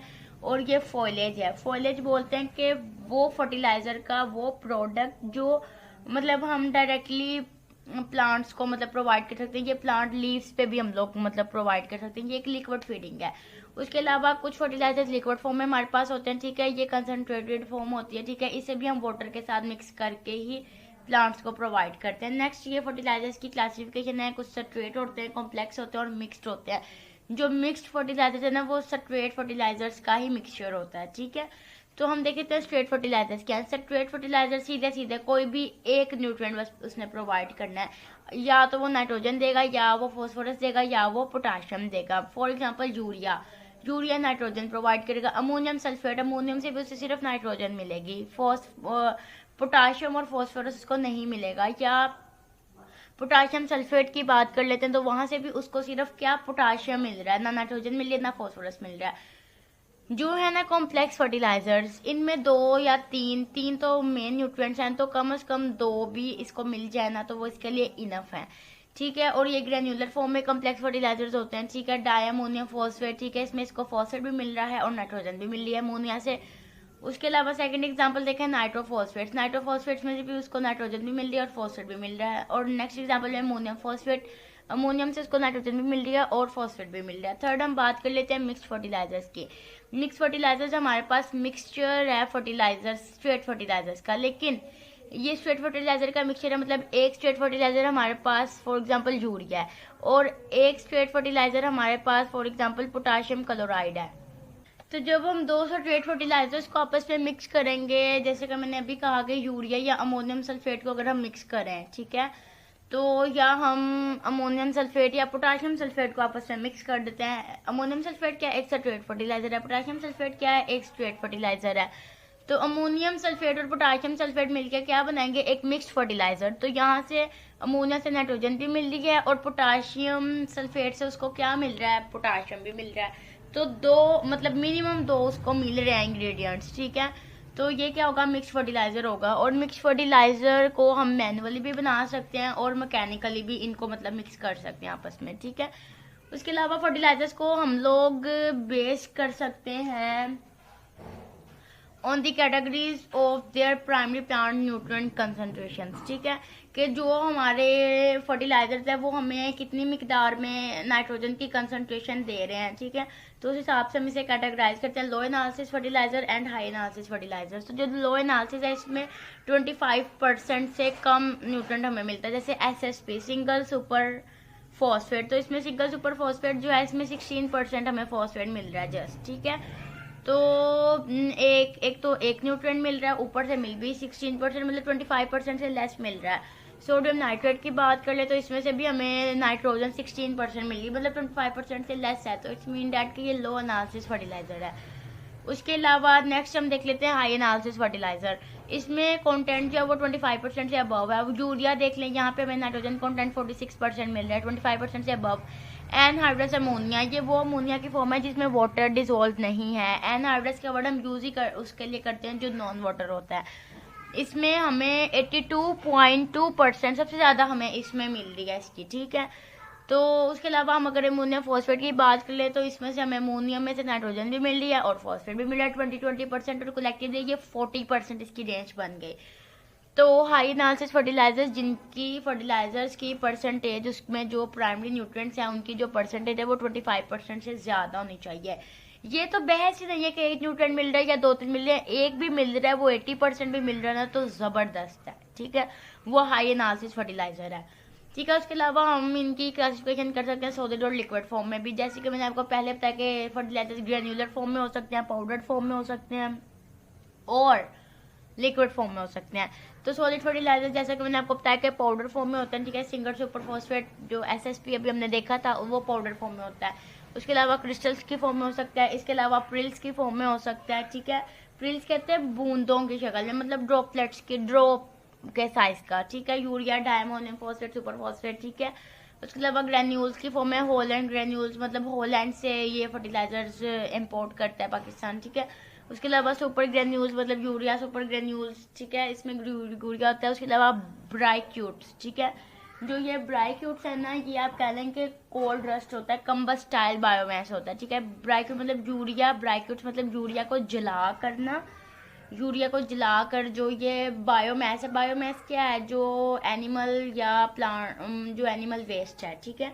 एनिमल वेस्ट को हम लोग बायोमास कहते हैं। वो कोई dead plant body, dead animal body हो सकती है, वो ह्यूमन बींग्स का, वो एनिमल्स का एक्सक्रीट हो सकता है, ठीक है। तो उसको जलाने के बाद हमें यूरिया, वो यूरिया ही होता है ना, तो हमारा जो एक्सक्रीशन है वो यूरिया के फॉर्म में होता है। तो वो जो यूरिया है उसे जलाकर हम यूरिया ब्राइक्यूट्स बनाते हैं ताकि वो पौधों के लिए फ़ायदेमंद हो। अगर एनिमल वेस्ट जो है, हम सिमिलरली अगर हम एनिमल वेस्ट इस तरह ही मतलब डायरेक्टली उसको प्लांट्स को प्रोवाइड कर दे तो वो उसके लिए बेनिफिशियल नहीं है, वो एक गंदगी है, ठीक है। लेकिन अगर हम उसे जला देंगे ना, तो जलाने के बाद वो कोल्ड रस्ट बन जाएगा, तो ये प्लांट्स के लिए बेनिफिशियल है, ठीक है। उसके अलावा हम लिक्विड फर्टिलाइजर की बात कर लेते हैं। लिक्विड फर्टिलाइजर आपको मैंने बता दिया था कि जो इरिगेशन वाटर के साथ अप्लाई होता है, ठीक है। लिक्विड को भी ग्रैन्यूल्स फॉर्म में है, पाउडर फॉर्म में, जिस भी फॉर्म में फर्टिलाइजर है वो हम वाटर के साथ मिक्स करके ही पौधों को प्रोवाइड करते हैं, ठीक है। तो जो लिक्विड फर्टिलाइजर है ये भी अप्लाइड होता है इरिगेशन वाटर के साथ। इरिगेशन वाटर कहते हैं वाटर की कंट्रोल्ड अमाउंट को, ठीक है। उसके अलावा इसकी भी टू टाइप्स हैं, एक क्लियर लिक्विड होता है, एक सस्पेंशन लिक्विड होता है। जो क्लियर लिक्विड होता है उसका मतलब ये होता है कि हमने फर्टिलाइजर पानी में डाला, वो उसमें मुकम्मल तौर पे डिसोल्व हो गया, तो वो एक लिक्विड क्लियर लिक्विड फर्टिलाइजर है, ठीक है, कम्प्लीटली डिसोल्व हो गया। लेकिन समटाइम ऐसा होता है कि हमने फर्टिलाइजर पानी में डाला, वो कम्प्लीटली डिसोल्व नहीं हुआ, फर्टिलाइजर के कहीं कहीं पार्टिकल्स विजिबल हैं, तो वो एक सस्पेंशन की फॉर्म आ गई, ठीक है। तो हम इसे बोलेंगे सस्पेंशन लिक्विड फर्टिलाइजर, कि उसमें पार्टिकल सस्पेंडेड हो गए, ठीक है। तो ये जो फोग होती है, फॉर एग्जांपल इसकी मिसाल मैं आपको समझाती हूँ, ये जो धुंध होती है, अब सर्दियाँ आने वाली हैं, तो जो ये धुंध होती है, ठीक है, तो धुंध में क्या होता है, धुआं सा होता है, हमें देखिए नजर नहीं आ रहा होता, वो जो भी मतलब वो क्या होता है कि वो वाटर ड्रॉपलेट्स एयर में सस्पेंडेड होते हैं, ठीक है। ये भी एक सस्पेंशन की एग्जाम्पल है, ठीक है। तो इसी तरह जब हवा में नमी होती है तो नमी में एयर के जो पार्टिकल्स हैं वो सस्पेंडेड होते हैं, जिससे फोग बनती है, ठीक है। एयर के साथ साथ ये धुआं, जो फोग है ना, वो एक्चुअली स्मोक से बनती है, धुएं से, ठीक है। तो ठीक है, और जो स्मोक है ना, वो स्मोक और फोग का मिक्सचर है, मतलब धुएं और धुंध से स्मोक बनती है, ठीक है। और वो धुआं हमारे लिए नुकसानदेह है, ठीक है, लेकिन हम जस्ट इसको एज एग्जाम्पल कंसीडर कर लेते हैं, ठीक है। तो एज एग्जाम्पल ये सस्पेंड हो जाती है एयर में, ठीक है, तो हवा में सस्पेंड हो जाती है, तो ये एक सस्पेंशन की किस्म है कि पार्टिकल सस्पेंड हो गए। तो इसी तरह जब हम फर्टिलाइजर को वाटर, लिक्विड फर्टिलाइजर को वाटर के साथ मिक्स करते हैं, वो डिजोल्व हो भी सकता है और नहीं भी, उसके पार्टिकल्स हो सकते हैं सस्पेंड हो जाए। नेक्स्ट हम बात कर लेते हैं फर्टिलाइजर्स की नेचर। तो कुछ एसिड फॉर्मिंग फर्टिलाइजर होते हैं, कुछ बेसिक फॉर्मिंग फर्टिलाइजर, ये डिपेंड करते हैं हमने फर्टिलाइजर सॉइल में डाला, अगर उसने वहाँ पे एसिड के रेजिड्यू छोड़ दिए तो इट्स मीन डैट कि वो एसिड फॉर्मिंग फर्टिलाइजर है, और वहाँ से हमें सॉइल की नेचर भी पता चल गई। अगर सॉइल बेसिक है तो फर्टिलाइजर एसिड के रेजिड्यू छोड़ेगा, और अगर हमारी सॉइल एसिडिक मीडियम है तो जो हमारा फर्टिलाइजर है वो वहाँ पे बेसिक रेजिड्यू छोड़ेगा। तो अगर वो एसिड रेजिड्यू छोड़ेगा तो वो एसिड फॉर्मिंग है विच leaves an acid residue in soil, तो वो एसिड फॉर्मिंग फर्टिलाइजर है। और अगर वो बेस छोड़ेगा तो वो बेस फॉर्मिंग या अल्कली फॉर्मिंग फर्टिलाइजर है। और जो बेस फॉर्मिंग है वो उसकी सॉइल एसिडिक होगी, ठीक है। और जो होगा ना एसिड फॉर्मिंग फर्टिलाइजर, उसकी जो सॉइल है ना, जो मिट्टी है, वो बेसिक होगी। नेक्स्ट हम फर्टिलाइजर एनालिसिस कर लेते हैं कि हमारे पास एक बैग है, उसमें 100 किलोग्राम फर्टिलाइजर है। तो हमने अगर पता लगाना हो कि इस 100 किलोग्राम में नाइट्रोजन कंटेंट कितना है, परसेंटेज आपको रेशियो साथ दे दिया 15, 5 और 18। अब आपको पता है कि पहली परसेंटेज नाइट्रोजन की है, देन फॉस्फोरस की, and then 18 is for potassium. तो आपने एनालिसिस करना है, एनालिसिस अब ये 7 परसेंटेज जो है 15%, 5%, 18%। तो टोटल कितने ग्राम है, 100 किलोग्राम्स है, ठीक है। तो 100 को आप मल्टीप्लाई करोगे 15% से, और परसेंटेज का आपको पता है कि वो भी 100 होता है। तो जब हम 15% को बटे में लिखेंगे तो ये 15 डिवाइडेड बाय 100 बनेगा। तो वो बटे का जो 100 है, वो जो ये साइड पे उसकी अमाउंट आ रही है उस 100 से कैंसिल आउट हो जाएगा। और देन हमारे पास नाइट्रोजन 15 किलोग्राम और फॉस्फोरस 5 किलोग्राम और पोटाशियम 18 किलोग्राम आएगा। तो ये फर्टिलाइजर एनालिसिस की एक एग्जांपल थी। अब आप इसको ऐड करें 15 और 5, 20 एंड 18, 20 एंड 18 कितने हुए, 20 और 10 30 एंड 38% न्यूट्रिएंट्स हमें इस फर्टिलाइजर के एग्जांपल से मिले हैं। तो इसका मतलब है कि ये हाई एनालिसिस फर्टिलाइजर मिला है, ये जस्ट एज एग्जांपल था। नेक्स्ट हम बात कर लेते हैं इसकी फर्दर टाइप्स के, ठीक है। नाइट्रोजन फर्टिलाइजर और कुछ नाइट्रेट फर्टिलाइजर्स हैं, ठीक है, और कुछ अमोनिया फर्टिलाइजर्स भी होते हैं। तो डेफिनेटली अमोनिया अगर यूज हुआ है तो वो अमोनियम फर्टिलाइजर है, अगर नाइट्रोजीनस कंपाउंड यूज हुए हैं तो वो नाइट्रोजीनस फर्टिलाइजर है।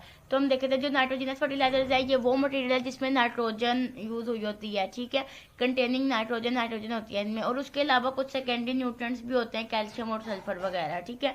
उसके अलावा अगर मैं बात करूँ नाइट्रेट फर्टिलाइजर्स की, तो जो नाइट्रेट फर्टिलाइजर है ये हाईली मोबाइल होते हैं। मोबाइल हम किसी चीज़ को कहते हैं जो फ्लो कर सके, ठीक है।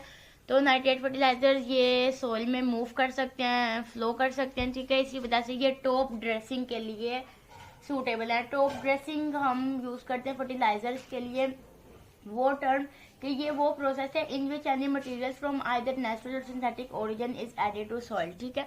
कि हमने सॉइल में अगर कोई प्रोडक्ट ऐड किया है, फर्टिलाइजर ऐड किया, चाहे वो नेचुरल चाहे वो सिंथेटिक, तो हमने उस सॉइल को ड्रेसिंग कर दिया, ठीक है, ड्रेसिंग कर दिया हमने सॉइल के, ठीक है। वाटर के साथ मिक्स करके उस सॉइल को वाटर भी मिल गया, उस सॉइल को उसके सारे प्राइमरी सेकेंडरी न्यूट्रिएंट्स भी मिल गए। तो ये हमने क्या कर दिया, हमने उसकी ड्रेसिंग कर दी है, ठीक है। उसके अलावा ये हाईली सोलबल होता है और इस and then subjected to leaching, ठीक है। फिर ये लीचिंग की तरफ चला जाता है, ठीक है। लीचिंग एक्चुअली होती है ड्रेन अवे फ्रॉम सॉइल, ठीक है। अब वो सॉइल से दूर कहाँ चला गया है, सॉइल से दूर वो चला गया है प्लांट की बॉडी के इनसाइड, ठीक है। अब उसने प्लांट के अंदर जाना ना, ठीक है, तो वो लीच कर गया, ठीक है। नेक्स्ट हम बात कर लेते हैं subjected to denitrification in water logged soils, ठीक है। तो डीनाइट्रिफिकेशन के लिए पहले आपको पता होगा नाइट्रिफिकेशन क्या होती है। आपको पता है कि जो प्लांट्स हैं इनको नाइट्रोजन ये कैसे लेते हैं, ठीक है, एक नाइट्रोजन साइकिल होता है प्रॉपर, ठीक है। तो अब हमारे इन्वायरमेंट से ये एटमॉस्फेयर से नाइट्रोजन लेते हैं, लेकिन प्लांट में इतनी कैपेबिलिटी नहीं है कि प्लांट इन्वायरमेंट से डायरेक्टली नाइट्रोजन को तोड़ सके, N2 का बॉन्ड तोड़ सके, ठीक है। तो नाइट्रोजन में ये कैपेबिलिटी नहीं है कि वो इतना स्ट्रॉन्ग बॉन्ड तोड़ सके, सॉरी प्लांट्स में ये कैपेबिलिटी नहीं है कि वो नाइट्रोजन बॉन्ड को तोड़ सकें, ठीक है। तो फिर कुछ सॉइल में ऐसे बैक्टीरिया हैं जिन्हें हम नाइट्रीफाइंग बैक्टीरिया कहते हैं, वो उस नाइट्रोजन को तोड़ के प्लांट को प्रोवाइड करते हैं और वो बदले में प्लांट से फूड हासिल करते हैं। तो मैटर ये करता है कि नाइट्रोजन का नाइट्रेट्स और नाइट्राइट्स में टूटना नाइट्रिफिकेशन कहलाता है। और फर्दर जब प्लांट उसको यूज कर लेता है तो उसके बाद क्या होता है कि जब प्लांट ने नाइट्रोजन यूज कर ली तो उसके बाद अब प्लांट मर गया तो उसके अंदर से डेफिनेटली नाइट्रोजन, अब प्लांट ने एक मुद्दत पूरी कर ली, वो विल्ट हो गया, मुरझा गया, खत्म हो गया, अब वो डेड हो गया, तो उसमें से नाइट्रोजन न्यूट्रिएंट्स उसमें प्रेजेंट है, तो वो न्यूट्रिएंट्स क्या होंगे, वो वापस एटमॉस्फेयर में चले जाएंगे, ठीक है। तो ये प्रोसेस होता है डीनाइट्रिफिकेशन का कि पहले नाइट्रोजन नाइट्रेट्स और नाइट्राइट्स में टूटी, वो था नाइट्रिफिकेशन। उसके बाद नाइट्रेट्स और नाइट्राइट्स दोबारा कन्वर्ट हो गए एटमॉस्फेरिक नाइट्रोजन में, तो ये प्रोसेस है डीनाइट्रिफिकेशन, ठीक है।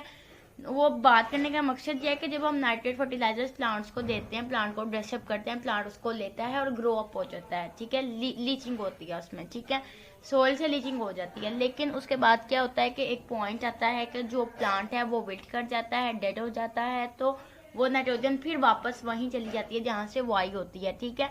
फर्दर वो सब्जेक्ट होता है लीचिंग एंड देन फर्दर वो सब्जेक्ट होता है डीनाइट्रिफिकेशन से, ठीक है, इन वाटर लॉग्ड सॉइल, ठीक है। वाटर लॉग्ड सॉइल मतलब पानी से भरी हुई मिट्टी से, ठीक है, तो वहां से वो मतलब निकल जाती है नाइट्रोजन, ठीक है।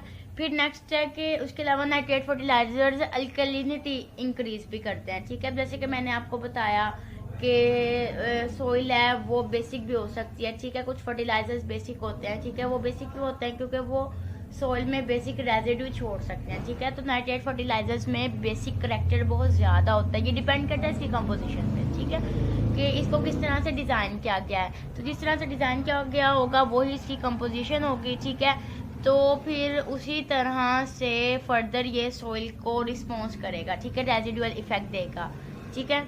रेजिडुअल इफेक्ट देगा, रेजिडुअल इफेक्ट का मतलब है कि वहाँ पे अपना रेजिड्यू छोड़ेगा, बेसिक रेजिड्यू छोड़ेगा। तो बेसिक रेजिड्यू छोड़ेगा, इसमें ऐड के सॉइल आपकी क्या एसिडिक, और इसकी बेस्ट एग्जांपल है sodium nitrate and calcium nitrate. Next हमारे पास कुछ अमोनिकल फर्टिलाइजर्स होते हैं, ठीक है, ये इजीली अवेलेबल होते हैं प्लांट्स के लिए और वाटर में भी रेडली सोलुबल हैं, ठीक है। इनमें लीचिंग लॉसेस भी कम होते हैं, ठीक है, और ammonium ions are absorbed on clay complex में आयंस एब्जॉर्ब भी हो जाते हैं।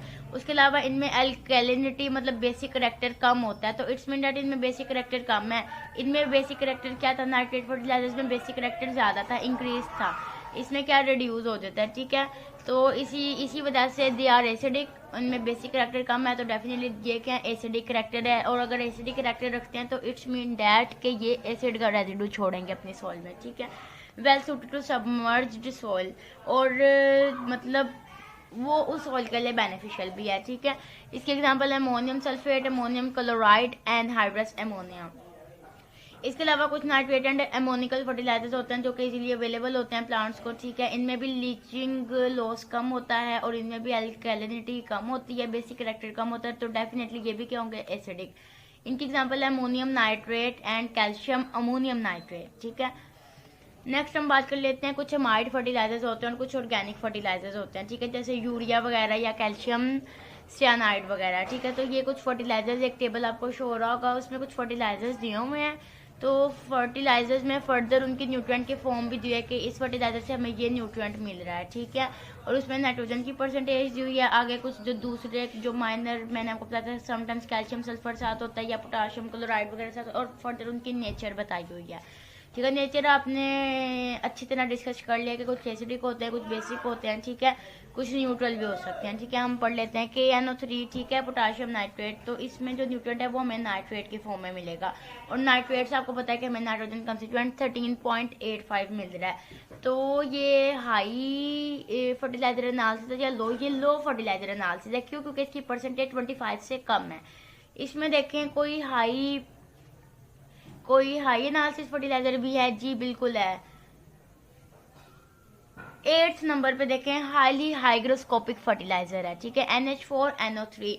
इसमें हमें नाइट्रोजन की परसेंटेज 33 से 35% मिल रही है, तो इट्स मीन डैट के ये हाई एनालिसिस फर्टिलाइजर है। उसके बाद नेक्स्ट देखें एनहाइड्रस अमोनिया, ये भी हाई एनालिसिस फर्टिलाइजर है। यूरिया भी, ठीक है। CaCN2 अमाइड ये नहीं, ये लो एनालिसिस फर्टिलाइजर है। उसके बाद CAN अमोनिकल एंड नाइट्रेट देख लें, ठीक है। इसमें से हमें अमोनिकल, ठीक है, अमोनिया की परसेंटेज, अमोनिया से हमें नाइट्रोजन 25% मिल रहा है, जबकि नाइट्रेट से हमें परसेंटेज 28% मिल रही है, ठीक है। तो ये तकरीबन 25 से कम तो नहीं है, तो इस वजह से 25 भी होना तो वो भी हाई एनालिसिस में ही आता है। और आगे उसकी नेचर जो है, कौन सा एसिडिक है कौन सा बेसिक है, ये मैं ऑलरेडी आपके साथ डिस्कस भी कर चुकी हूँ। और उसके अलावा कुछ और टाइप के भी होते हैं हमारे पास, ज़रूरी नहीं कि नाइट्रोजन पोटाशियम वगैरह ही हो। उसके अलावा कुछ हमारे पास फॉस्फेटिक फर्टिलाइजर्स भी होते हैं। फॉस्फेटिक फर्टिलाइजर्स हमारे पास होते हैं जिनमें फॉस्फोरस कंटेंट होता है, ठीक है, और फॉस्फोरस हमेशा P2O5 की फॉर्म में ही आपको मिलेगा, ठीक है। और ये साथ इसका एक कन्वर्जन फैक्टर दिया हुआ है।